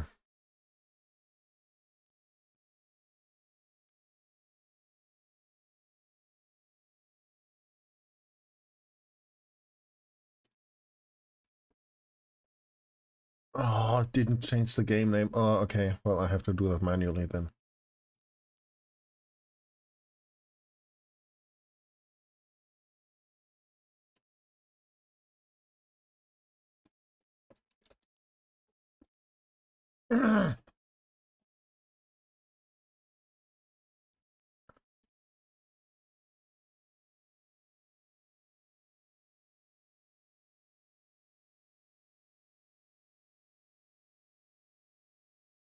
There we go.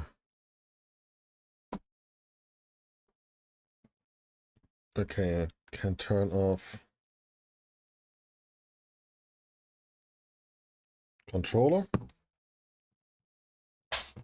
because I won't be playing with controller.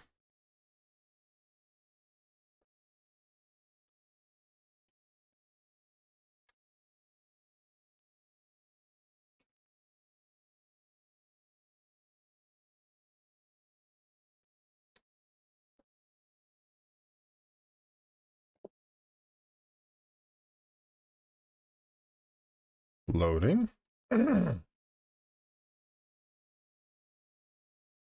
Hello. Game. There we go.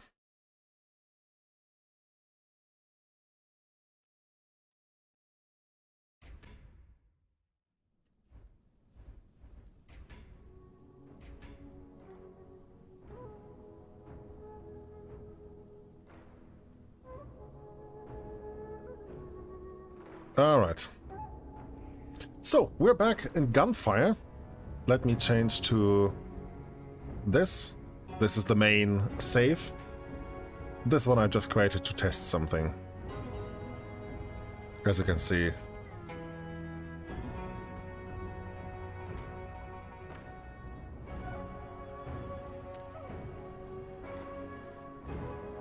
Yep.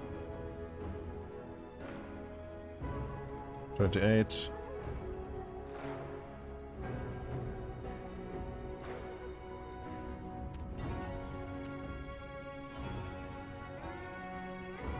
So, there was a new mode added, Spiritual Assault. It is a more... well, it's a roguelike mode in the roguelike. It's a survival arena mode. And it is unlocked with level 60. And you do this, general talents are disabled. In Spiritual Assault mode, some hero builds and occult scrolls are changed. Weapons and occult scrolls achievements cannot be unlocked in this mode. This mode requires higher performance. If frame rate is low, you could try to lower image quality or disable teammate visual effects to have better performance. So yeah, there are a few things that are changed. Some scrolls are deactivated. And some have been changed. Like easy kill is now a little bit different. It has a cap.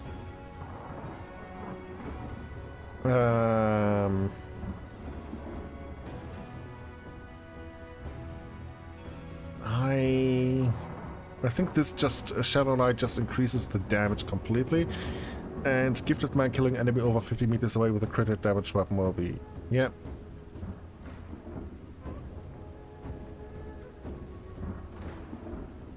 Maximum 50 stacks. Yeah. Okay, so. Also, new weapons. Ah, I forgot about that. The logbook got a little bit overall. Now weapons are a little bit split up. But we have two new weapons. And first is the wheel saw. It's a shotgun. When you reload or use your special ability, you bring out the saw to do a little melee attack in front of you. Next up, the radioactive gauntlet. We finally have the corrosion gauntlet and fires a corrosive laser that auto-locks on nearby enemies. Activated at the right timing will fire an enhanced laser. Enemies hit by the enhanced laser will frag the laser into 3 nearby enemies within 6 meters. You will see what that means when we get it in-game, because that thing is nuts. And you can now view all the spiritual blessings in one go. So let's get right into Spiritual Assault, and you see we have this Spirit Concentrator above us. Well, since you don't have talents, you have to Tetris your builds. And of course there are things you can unlock and you have to do. For example, revive by using essence 3 times, spend 10,000 copper. Some of them are old blessings, some are talent trees that you have to get. And first, when you start out, you only have those 4 slots, and for 20 soul essence each, you can expand this into this grid. Right now, we still have to unlock a few of them, so let's go with a little build. Start out with Advanced Armory, weapons get plus 3 levels.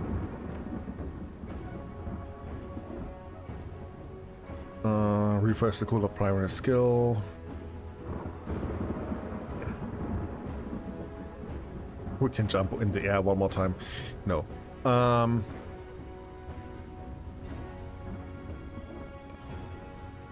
Weapons can have exclusives. We want that.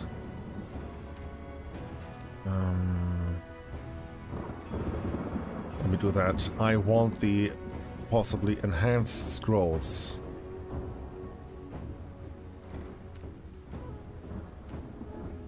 from this here.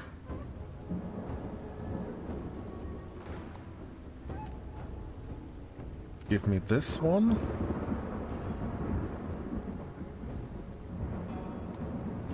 We can refresh the shop.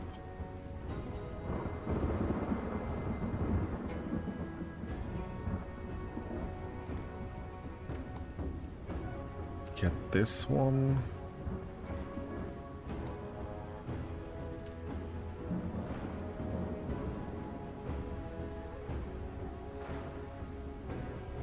Do I want any one of you? Combat medic, weapon enhancement.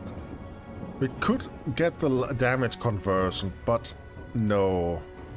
Let's, for now, fill this up with the small ones. Apply changes. And you can have a build for each character on your own.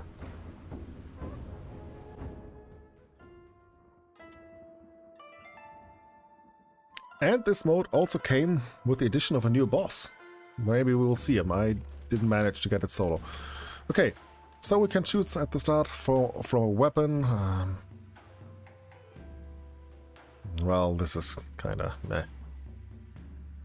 Let's get the prism. And you notice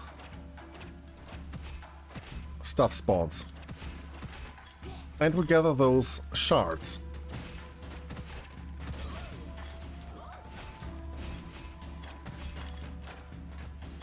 Okay.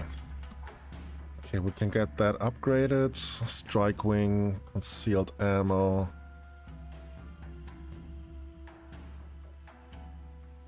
Let's just upgrade this one.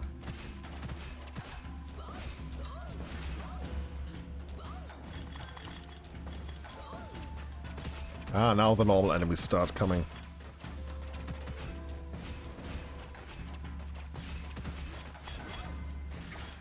Okay, and we got a... let's get up normal. Let's get the shard.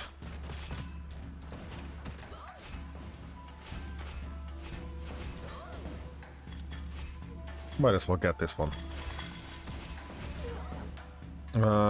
Pyro dominance.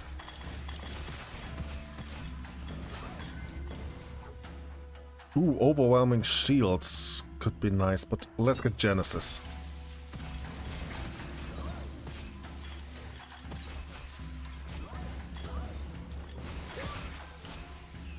Okay, Peddler and Craftsman arrived.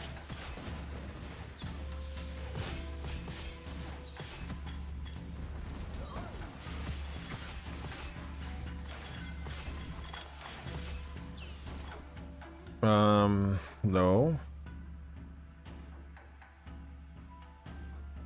Get vindictive nature. No, they're down here. Okay.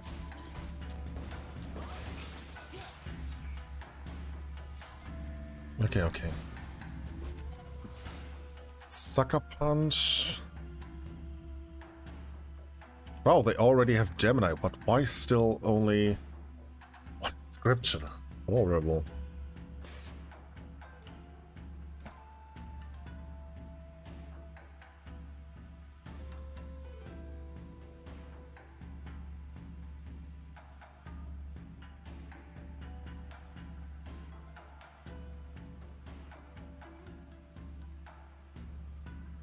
Could get...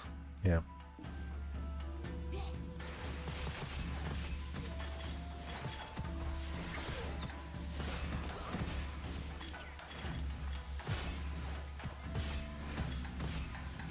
Weapon?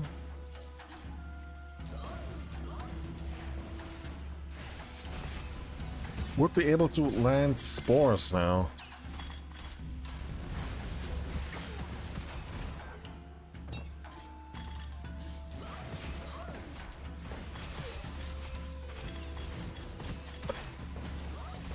So with every 3 enemy kills, getting a charge of your secondary, yeah, you are set up for good.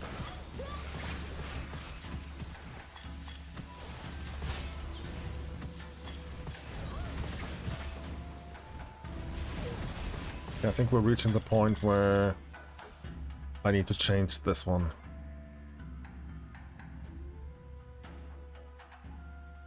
Corrosion, no.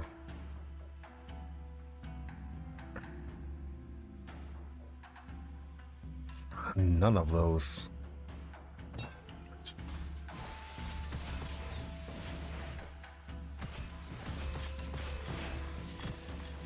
You know what?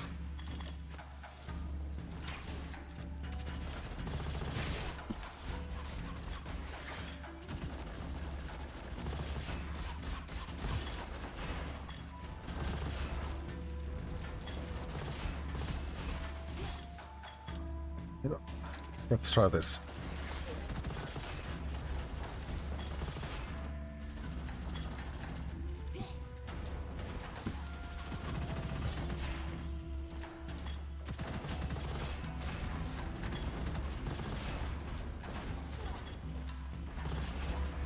I need a better weapon.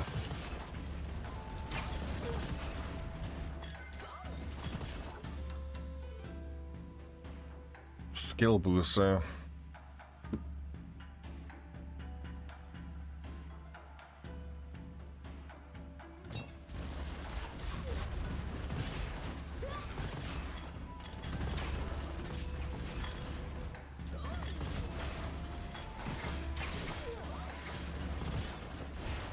Steer's chest appeared. Down there.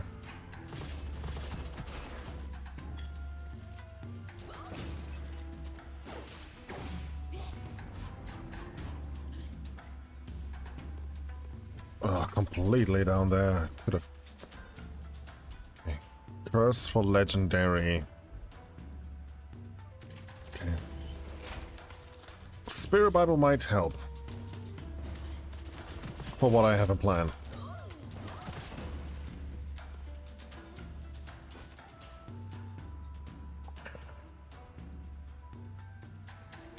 We have to wait for a good weapon.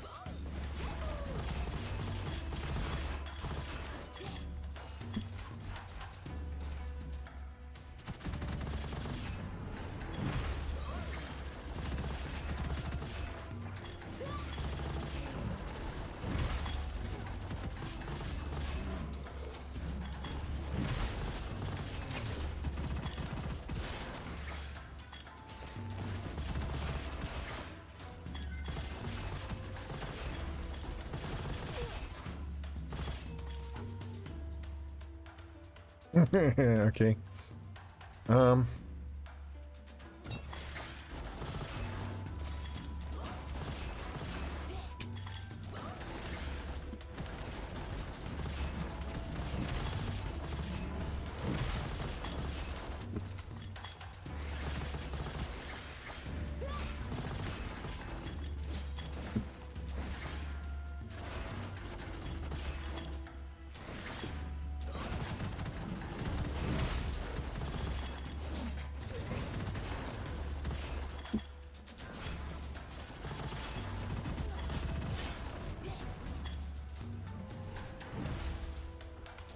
Okay.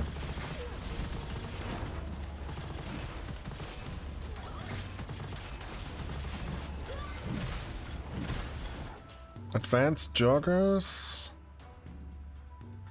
Not really, but bullet lights.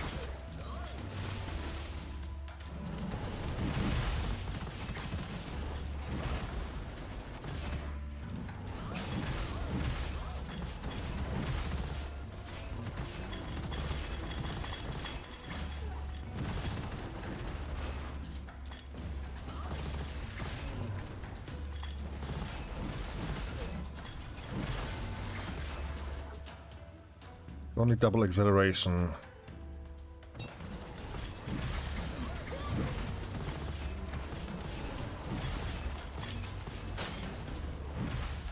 Okay, okay, okay.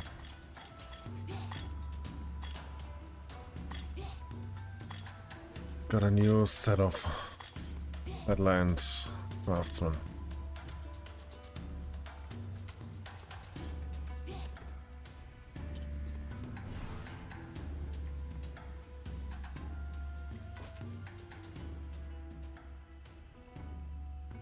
Okay, yeah, pupil is good. Pupil is good to replace you.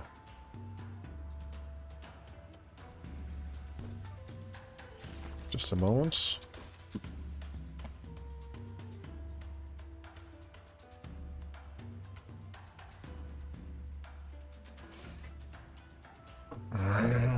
Chance to create a fireball.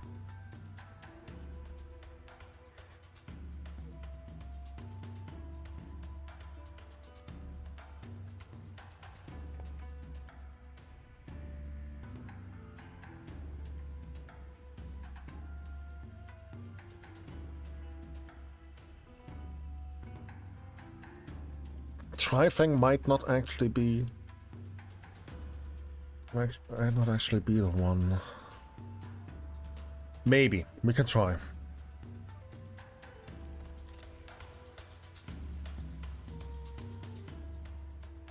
Well, we already... okay, we got the setup for that.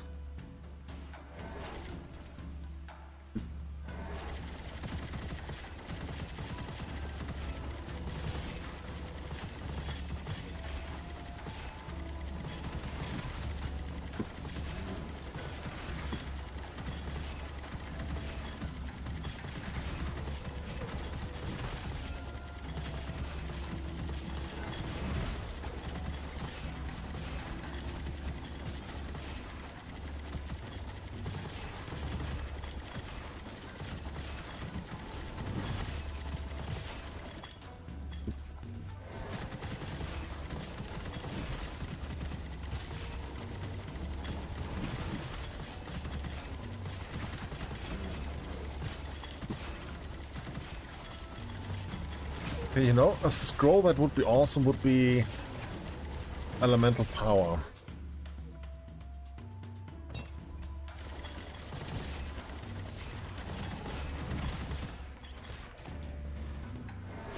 Oh, I have to actually reload.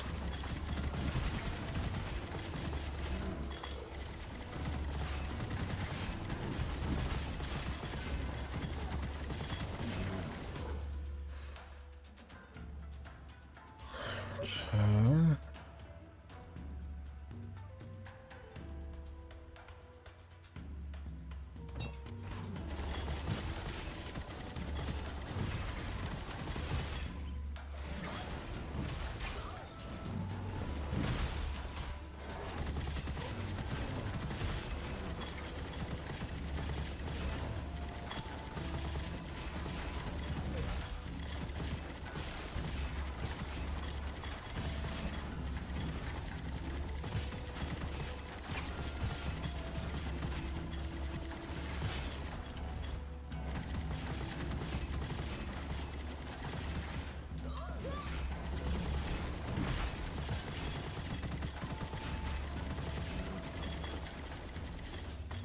Okay, enemy assault became piercer. Nice. Means more enemies, more experience. Deft hands, shooting one consumer for the next 4 seconds after killing. Yes.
Ouch, ouch, ouch, ouch, ouch. Ow, ow. Okay. Got cornered, got cornered.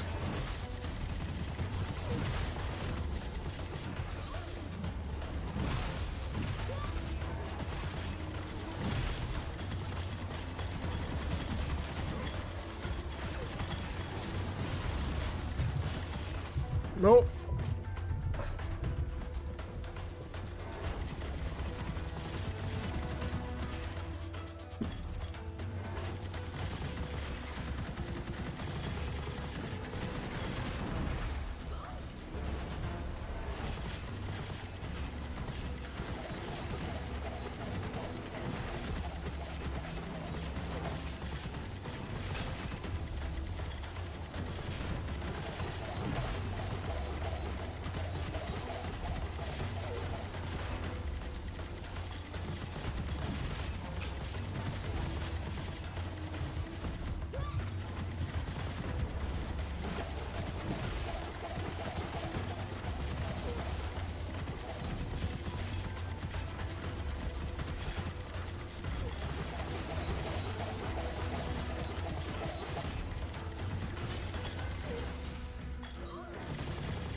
This, I might regret this one.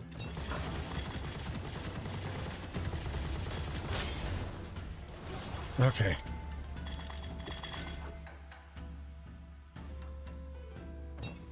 Persistent, wildfire.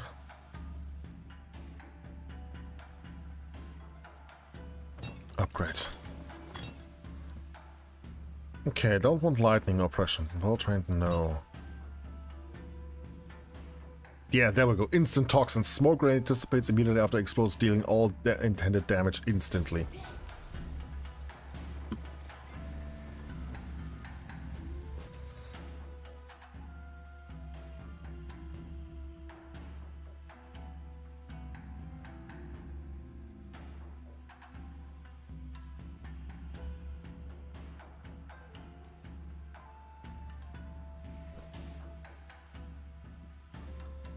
In case we got a better one.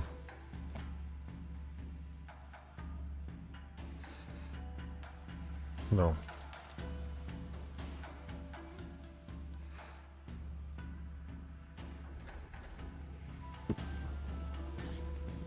Okay, if I got that right, we had... No.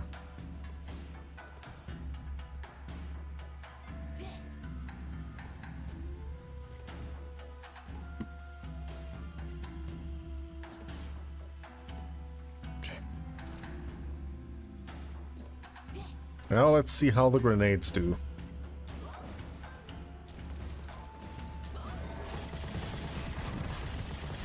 Poorly. Would have to get a build to boost them.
Damn it.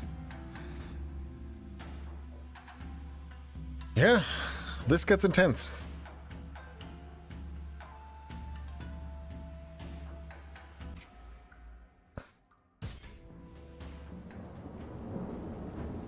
Okay, let's see. We unlocked a few new ones. Yeah, there we go. Don't need that. Okay, yeah, we have no...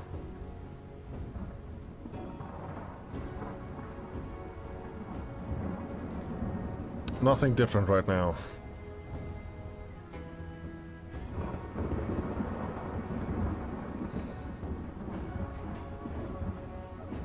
try a few more runs.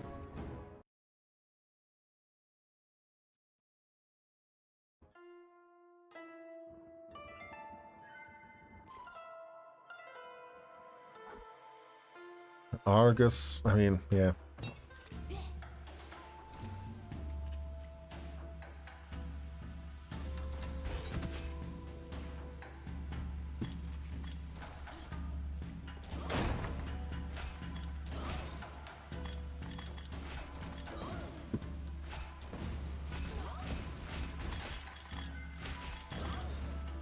What do we get?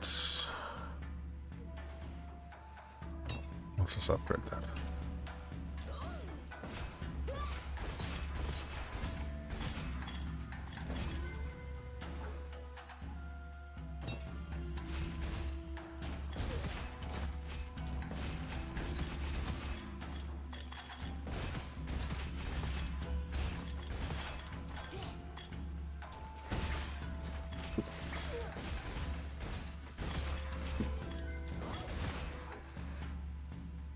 Try to get acid 3.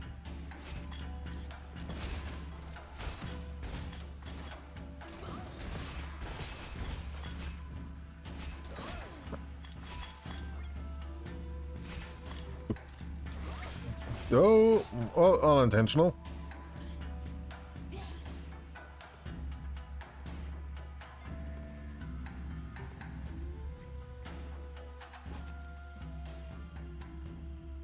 Okay. It's an okay-ish demon lore, if anything.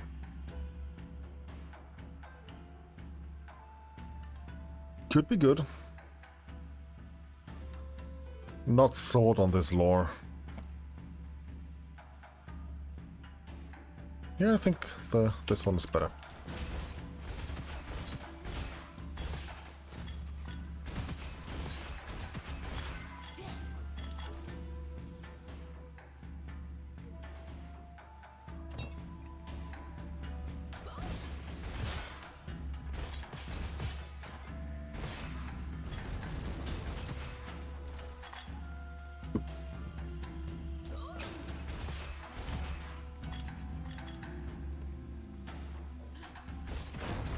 Come on, come.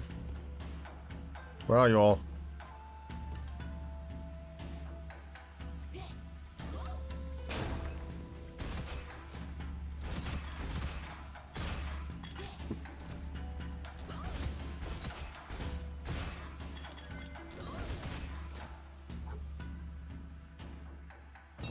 Oh, I like to live dangerously.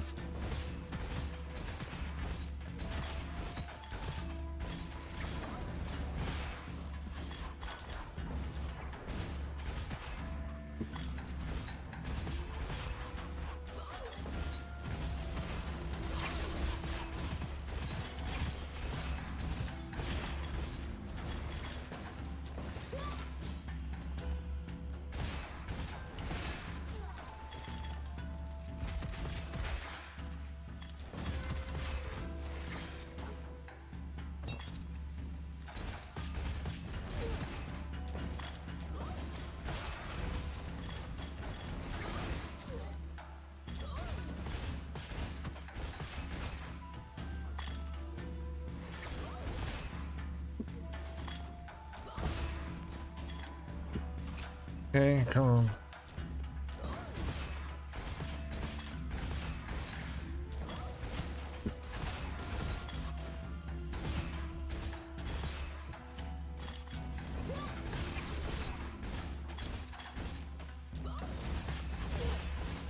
You can play that game, buddy.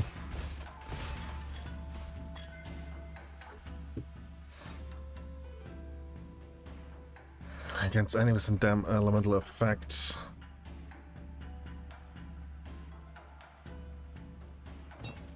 Let's try it.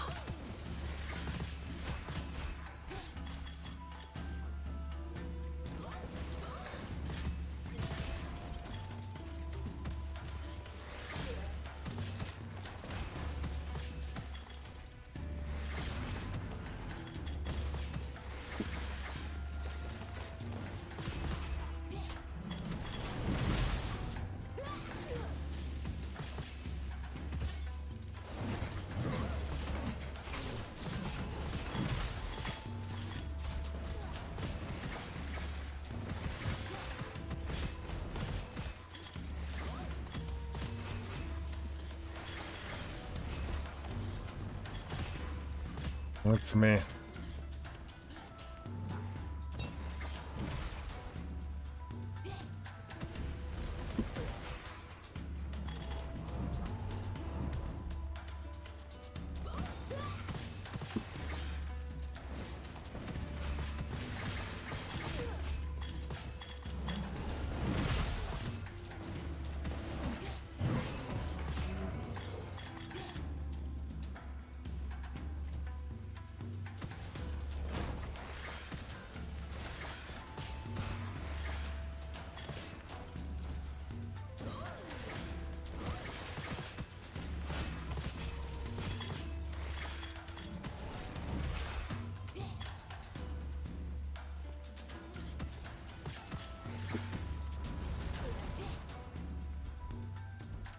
Oh. That could... Yeah, let's take that.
That one. Okay, down below. No, over there, okay. Let's read the map.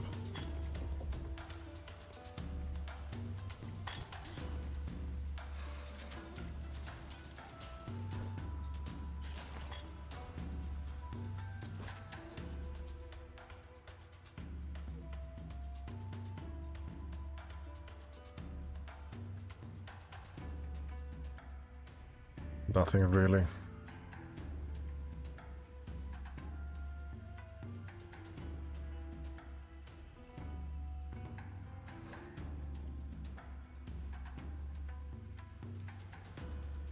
Actually,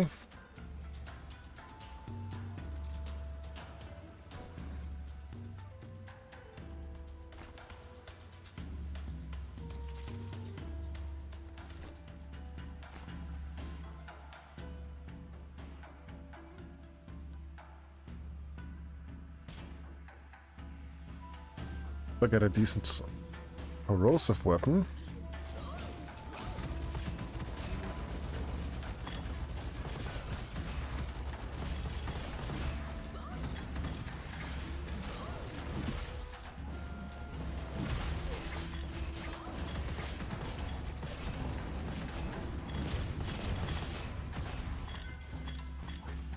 Okay, and during caster,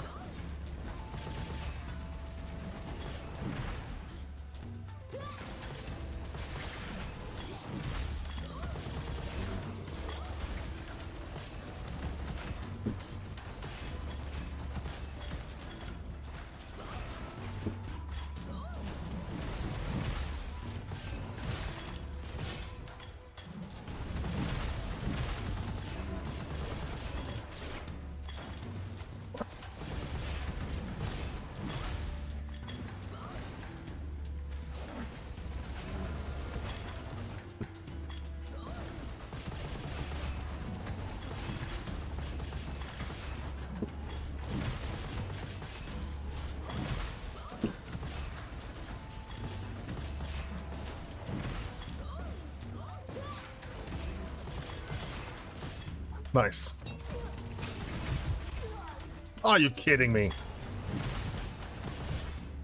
Okay, okay, okay, off with the scroll, off with the scroll.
Oh god.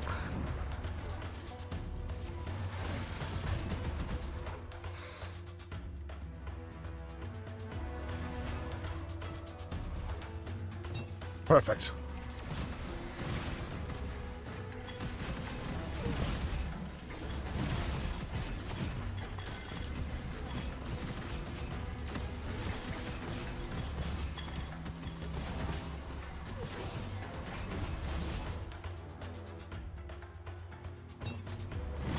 No, no, no, no!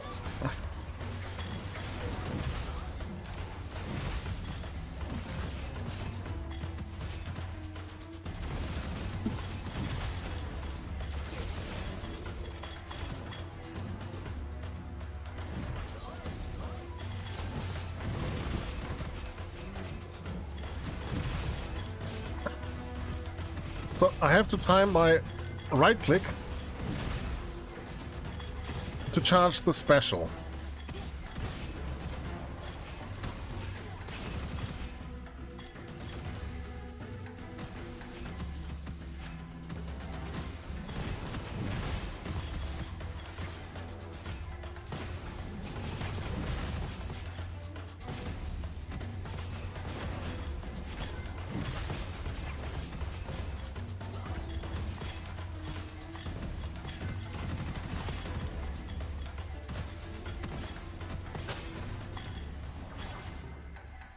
Oh boy.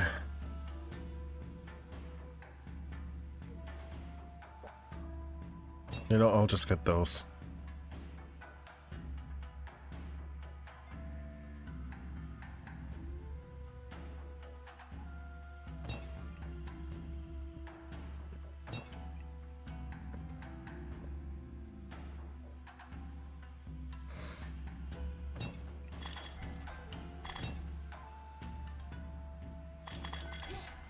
Let's try the slow and steady.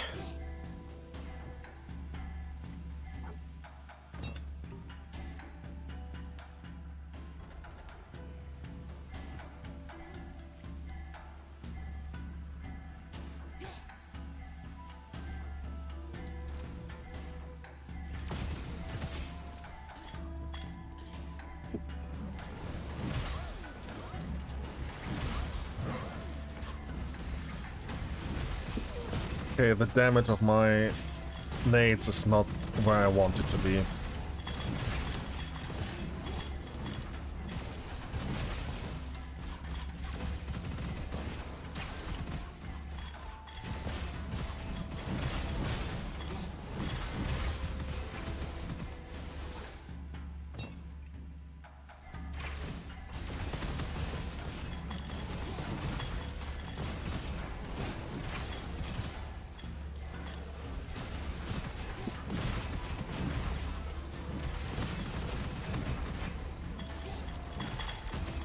But you can see now why this gauntlet is so goddamn powerful.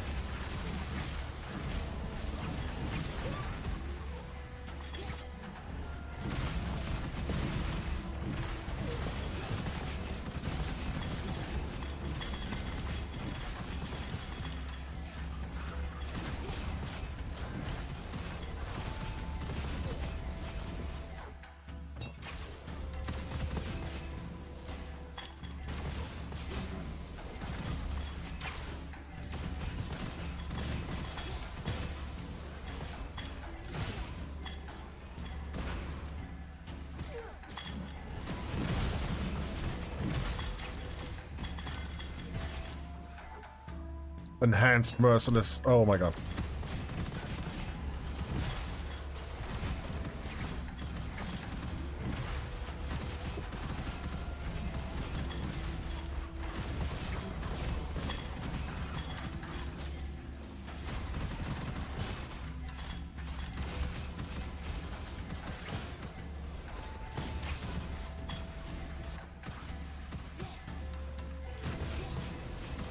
Okay. Alright, goodbye, Ultra. Have a good night.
Okay.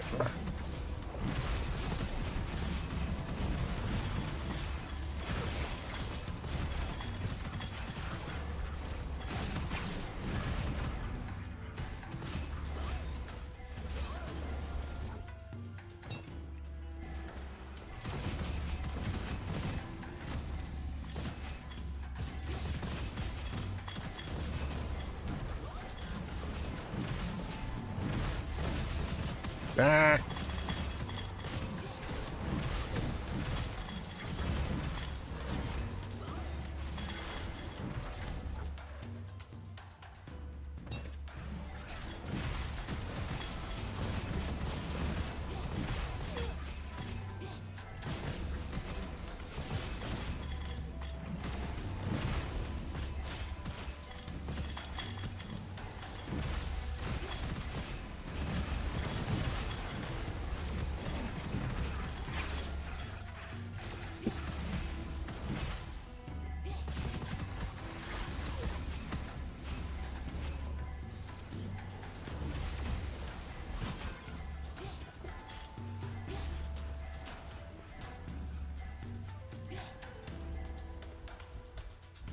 Okay. There we go.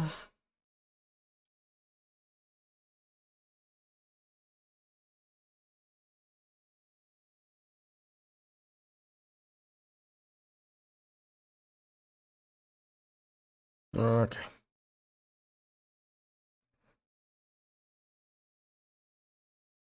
Oof. There we go. Clef, you can do your job.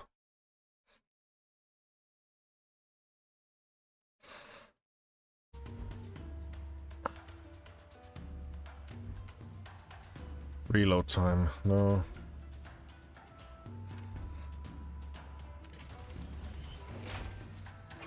What? There we go. Didn't show really.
Oh boy, there was a gauntlet somewhere around here.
Come on! Ah, just right now. My luck.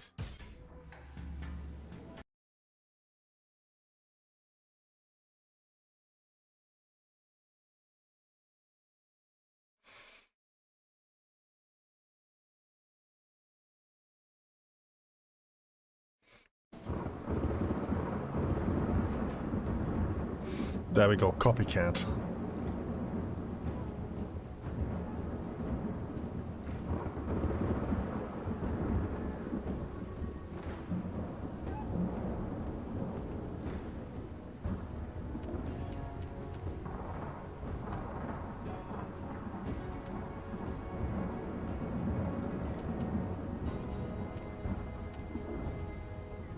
Okay.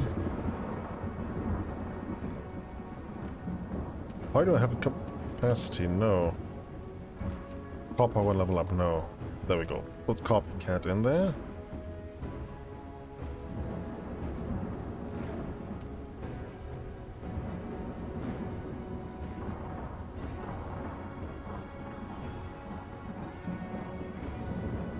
Do we go with weapon damage? Yeah. Where did what come from? The new game mode? Spiritual Assault? The arena shooter mode?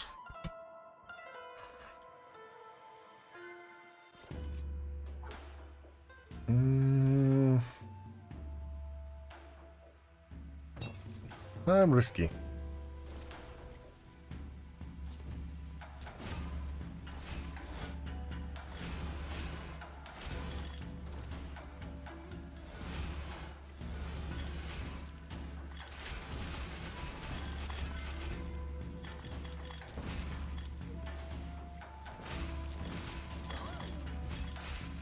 The item offer, you mean? Level up? No, let's upgrade this boy.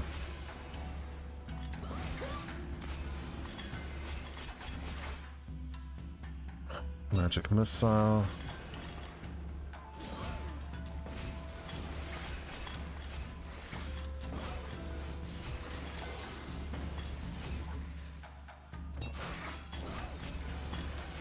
Oh, Argus. Probably better than what I have. Yep.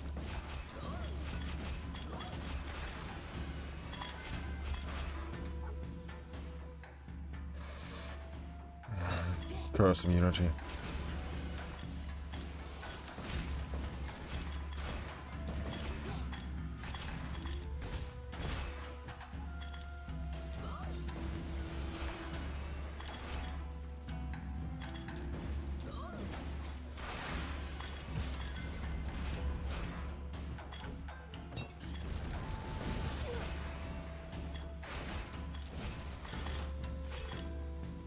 Okay, we gotta go down.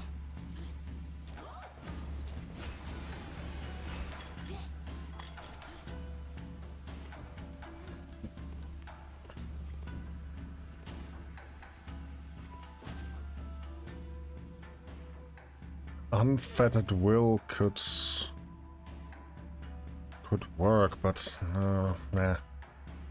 Nah, let's wait for something else. Well, this works, and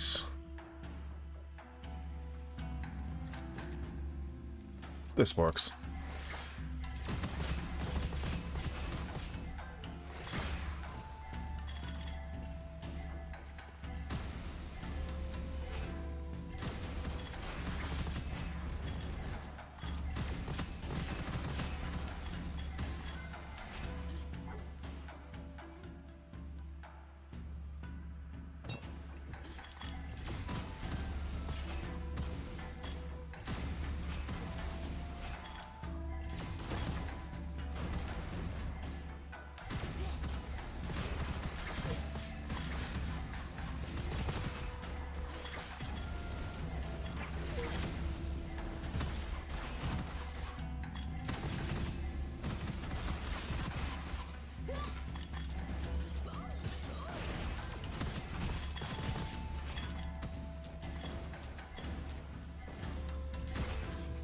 Could make more use of those.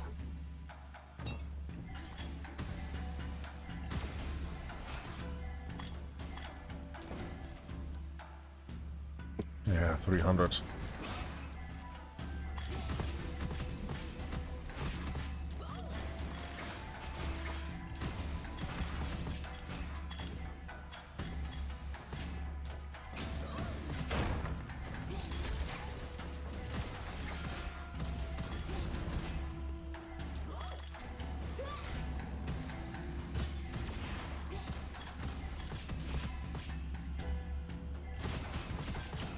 Okay.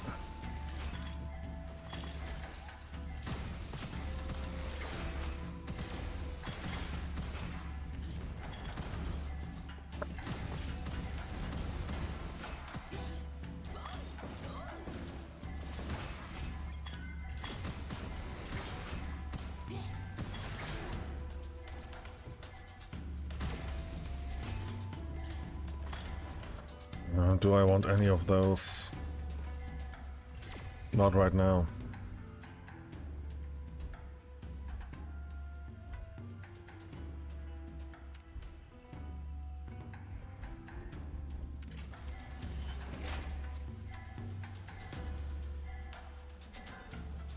Okay, let's do it.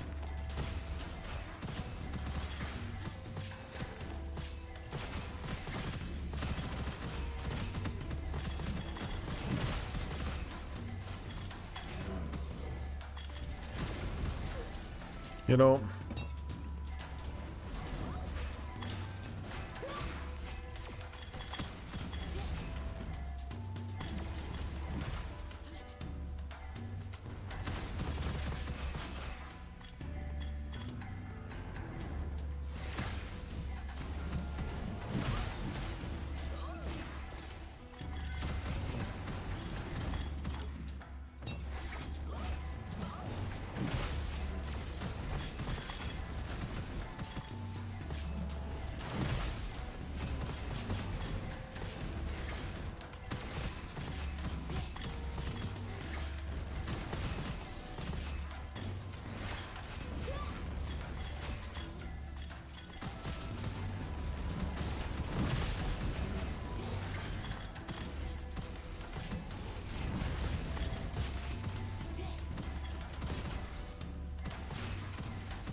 abundant vitality, enhanced abundant vitality is actually pretty dang good.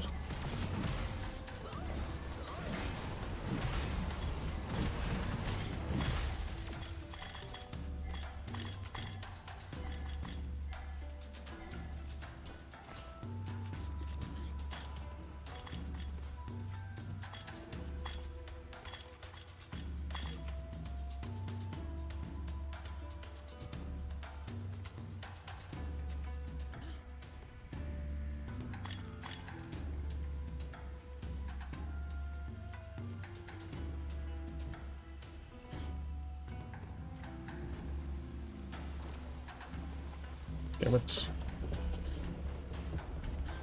Still get lost sometimes here.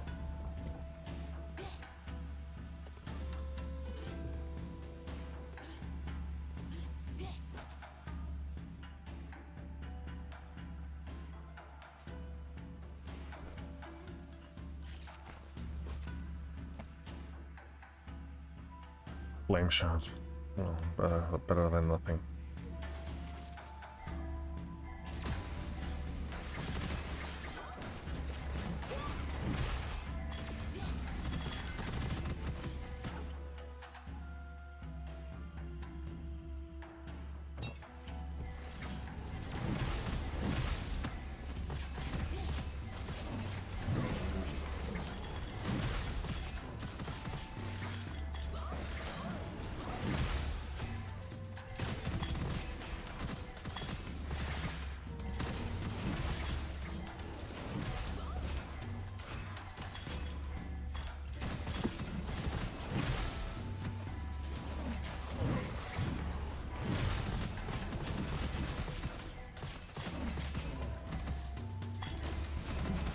Okay.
Help.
Oh, sanguine. No.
Bye.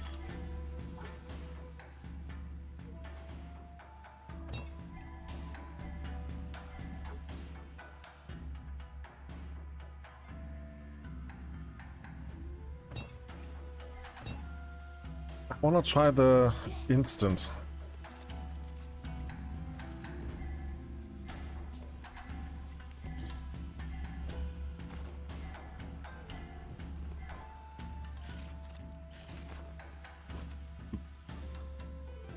Gotta have this.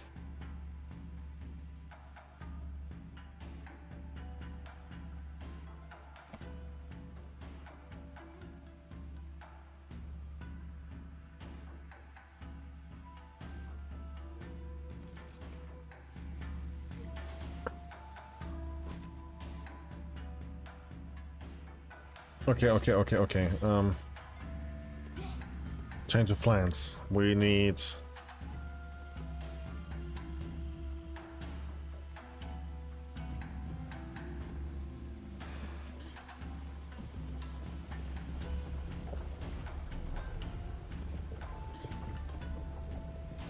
There we go. Argus, please tell me you... No.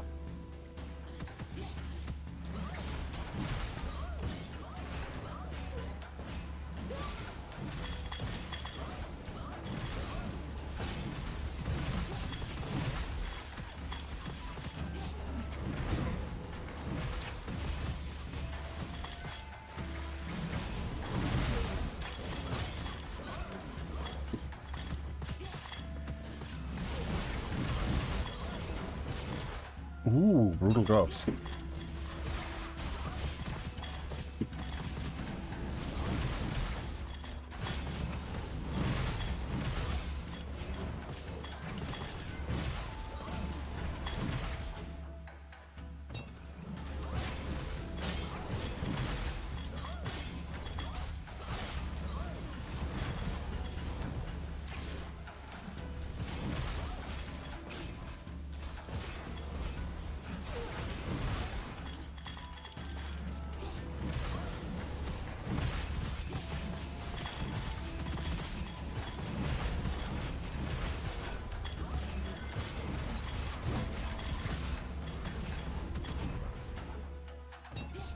Nice.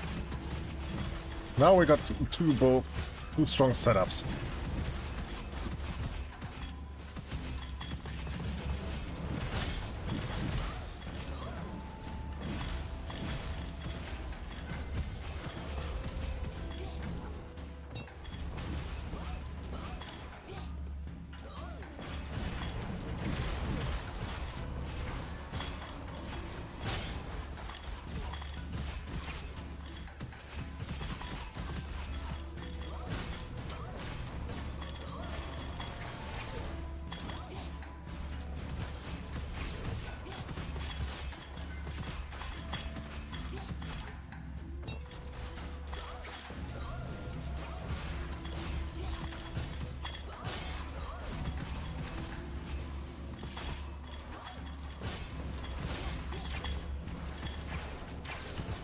Oh yeah.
Good energy echo.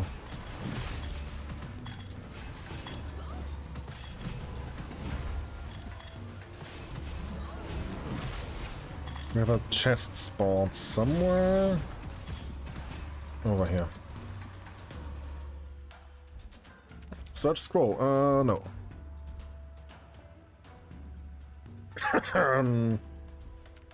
Won't work. No.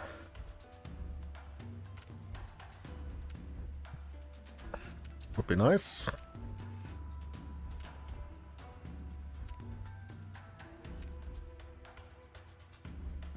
Let's keep this one.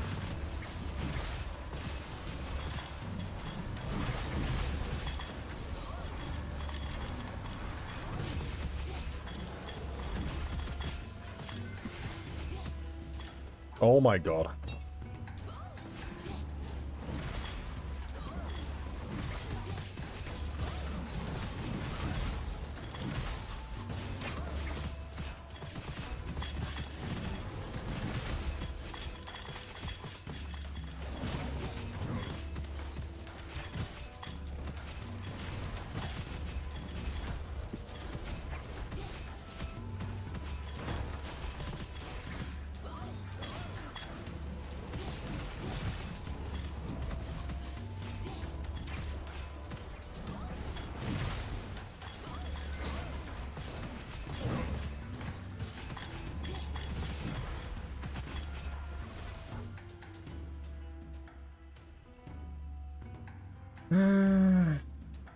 Yeah, let's...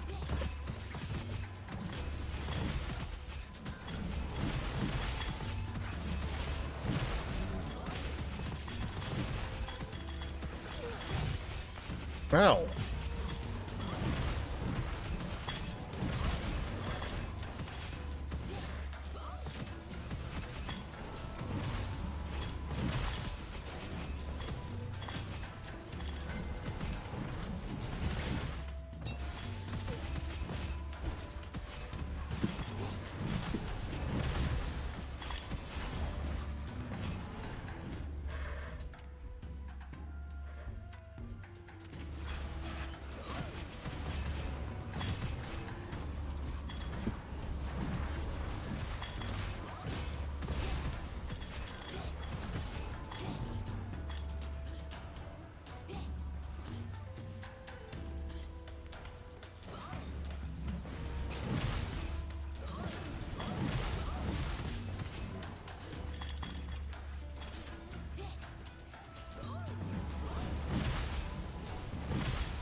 First scroll, yeah,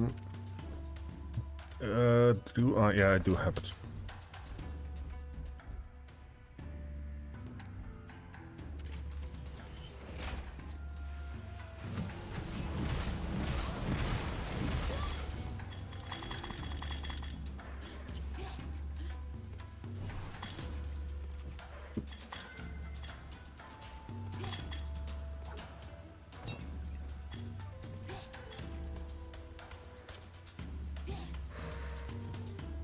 Okay.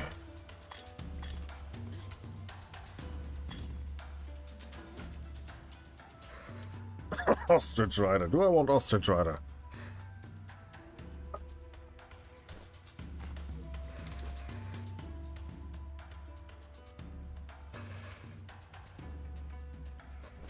There's something that...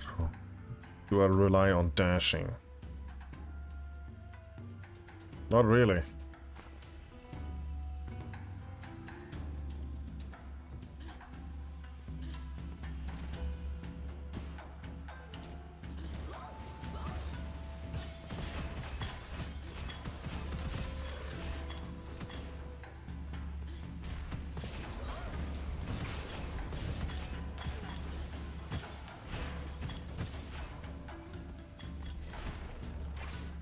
Do I have? No, I picked something else. Didn't get the weight for good, did I?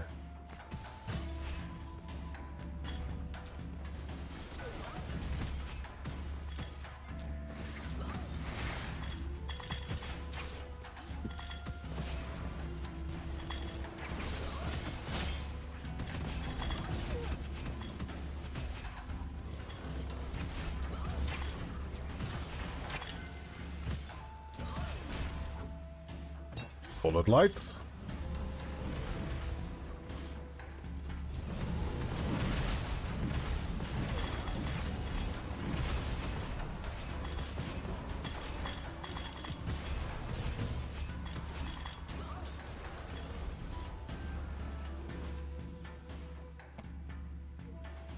Yeah, let's get that.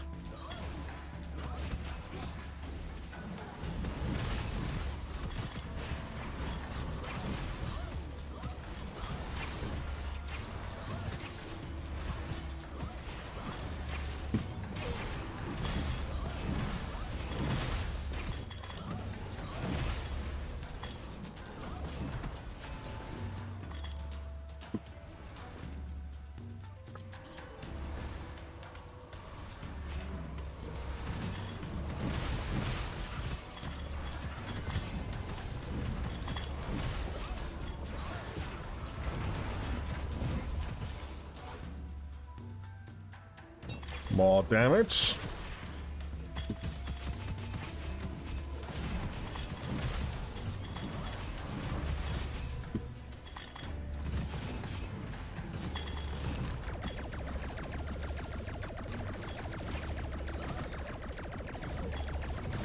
Oh, die, thank you.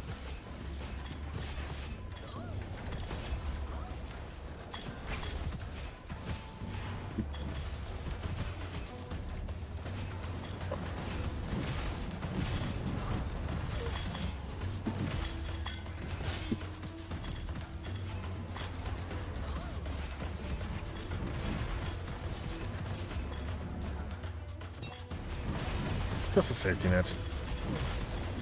Oh god. Yeah, we have nuclear nades because they deal their damage instantly.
And we got the rainbow split beam spore setup.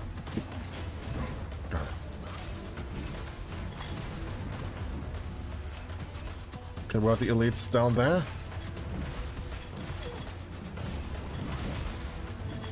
Where are they?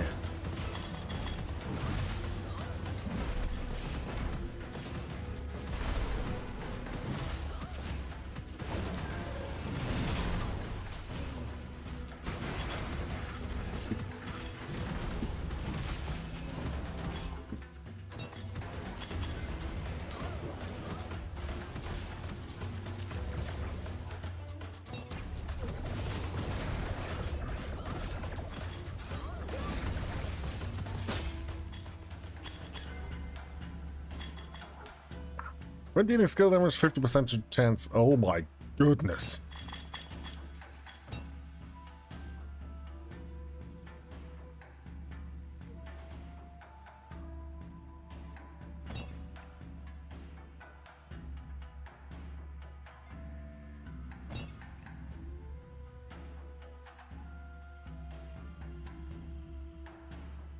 I mean, I'm not that miffed about that.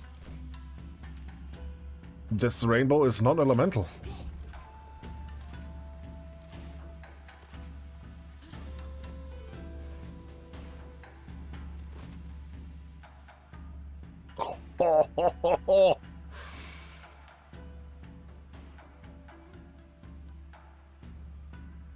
I mean, I gotta take both of them.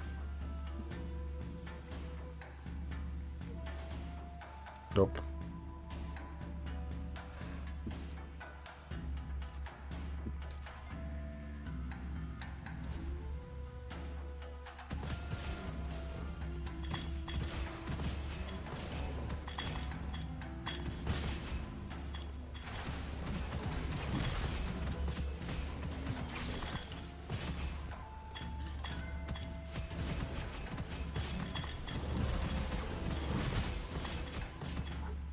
Might as well fast, but might as well guess pass motor.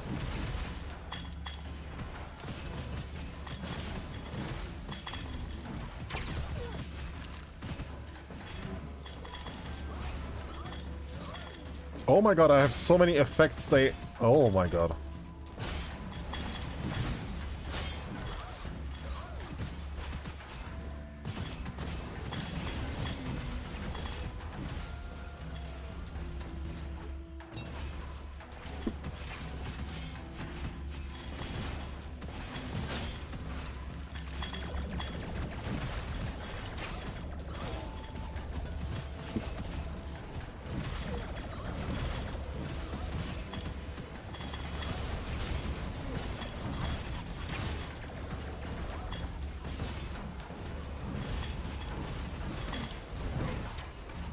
No, no, no, no, no, no.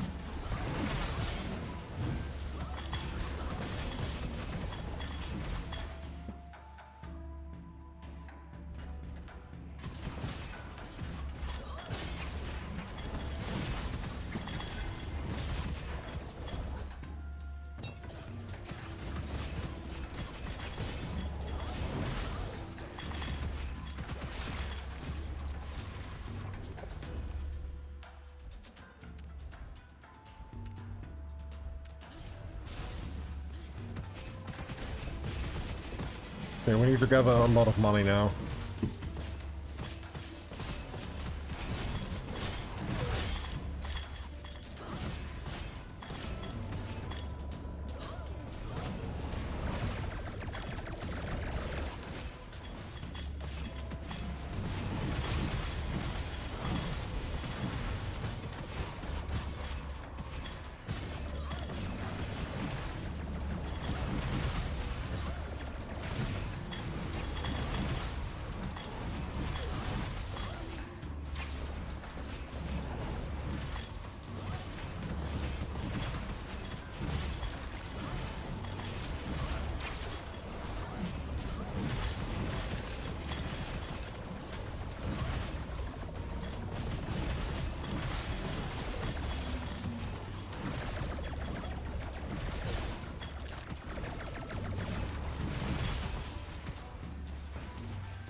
No.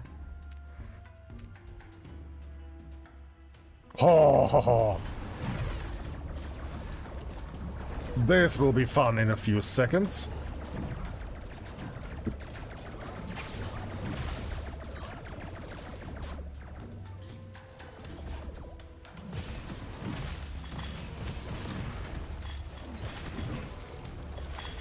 Because every time now I crit, and every crit is a nade.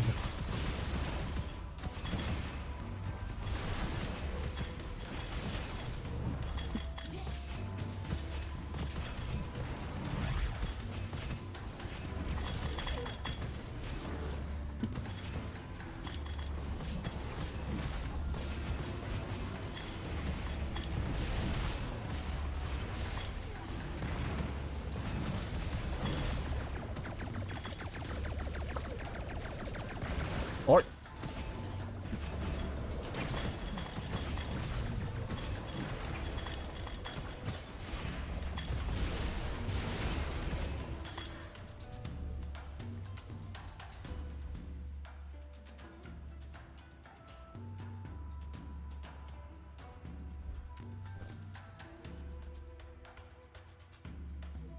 Magazine, you know what? No.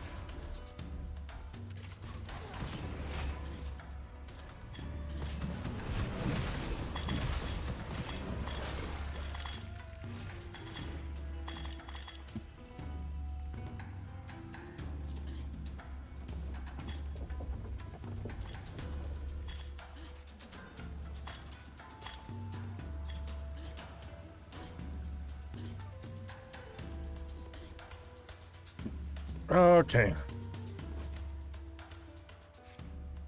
Non-elemental weapons cause, but it's a 2-second cooldown. I can't. But I can. This.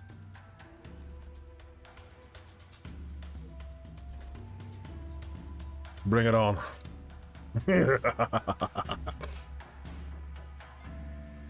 Oh, this will be great.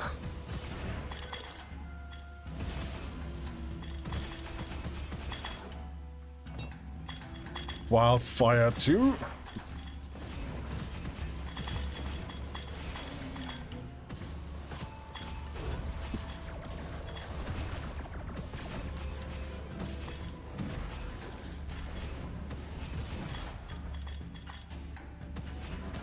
The fastest foot boy.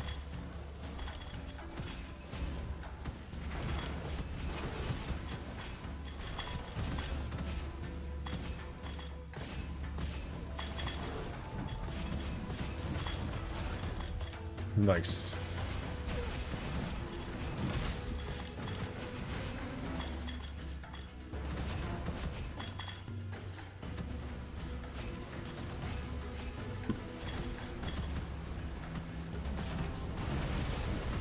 That was a tougher one. But not tough enough.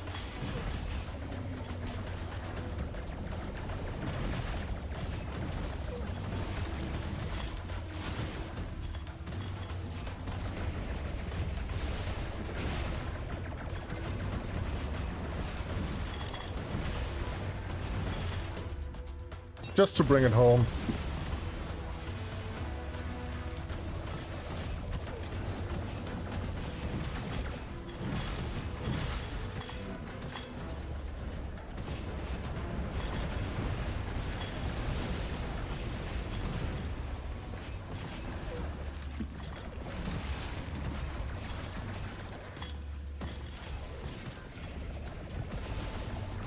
Should upgrade.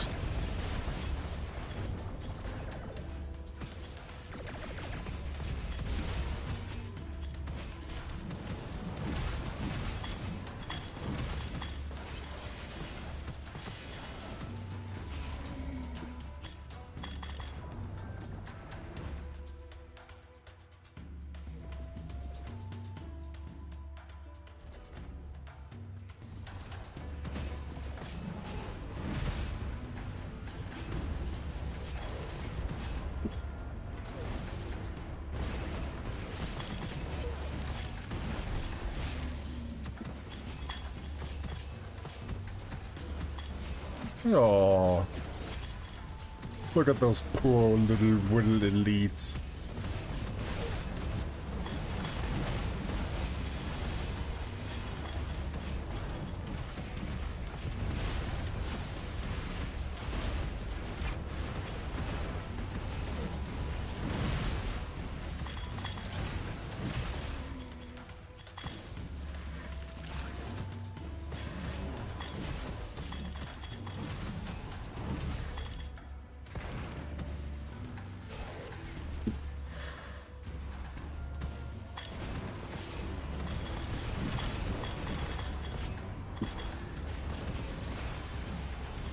Well, level 47 we may, 48 we may get.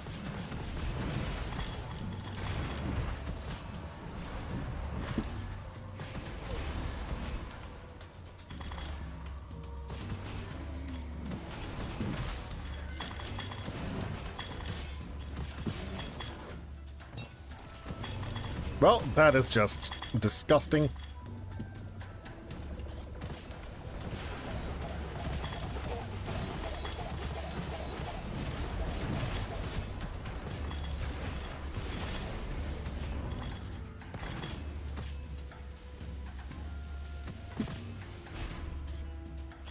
Well, that backfired, didn't it?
Well, we might hit level 50.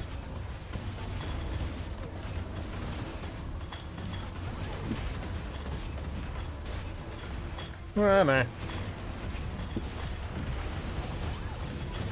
Just too much.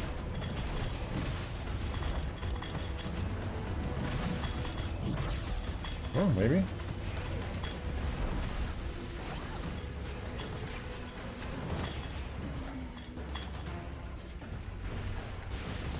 Nah.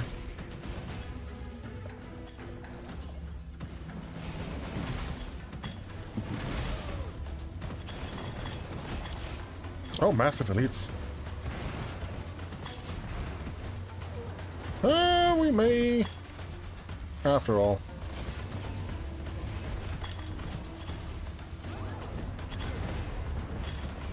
Yep.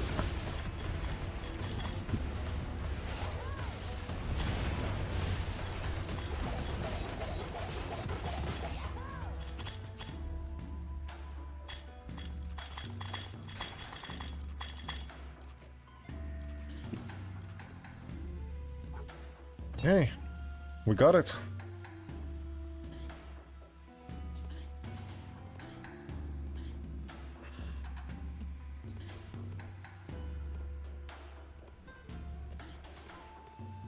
Now, to enter the next stage. The fight against gluttony. Oh, this is unfair. I can only choose one.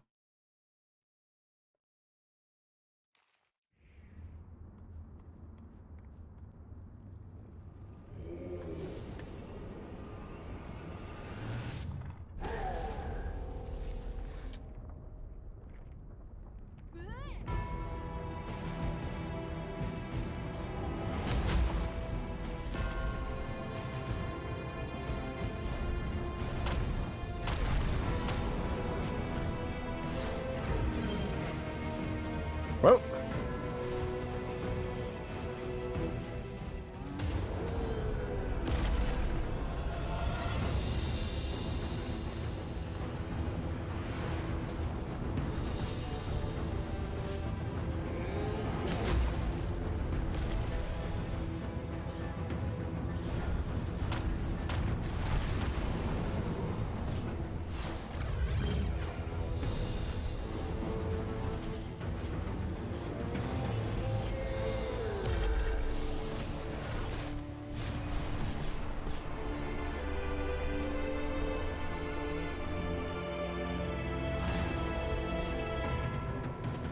okay, there we go.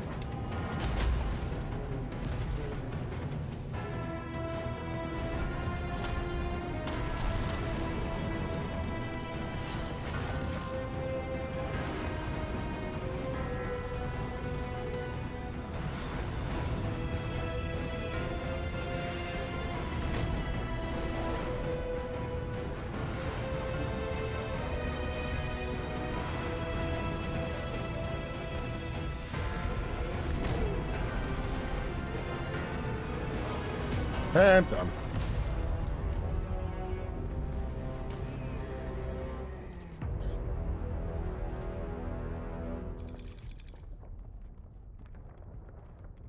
Gluttony has been conquered.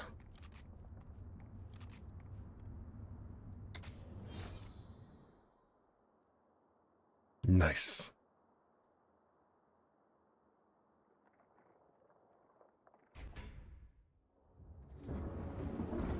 Oh, yeah. Okay.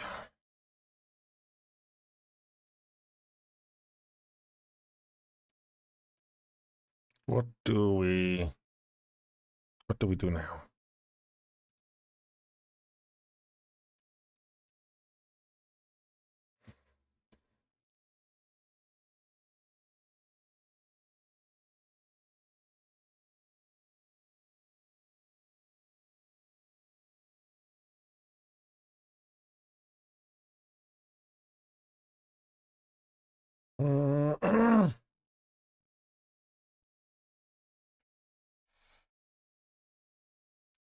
Okay.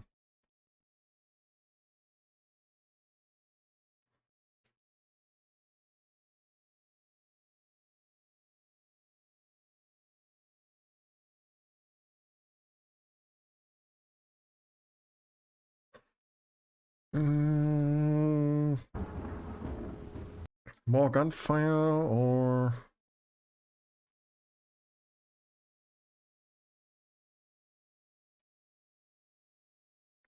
Let me first check. Was that all about the new content? Yes.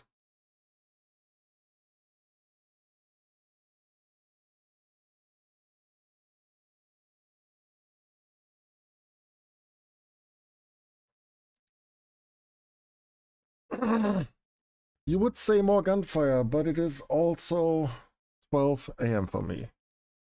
It's midnight.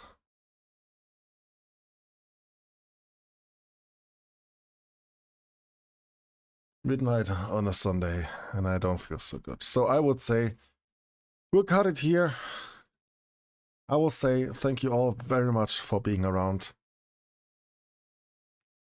And I hope I can see you the next time. Bye-bye.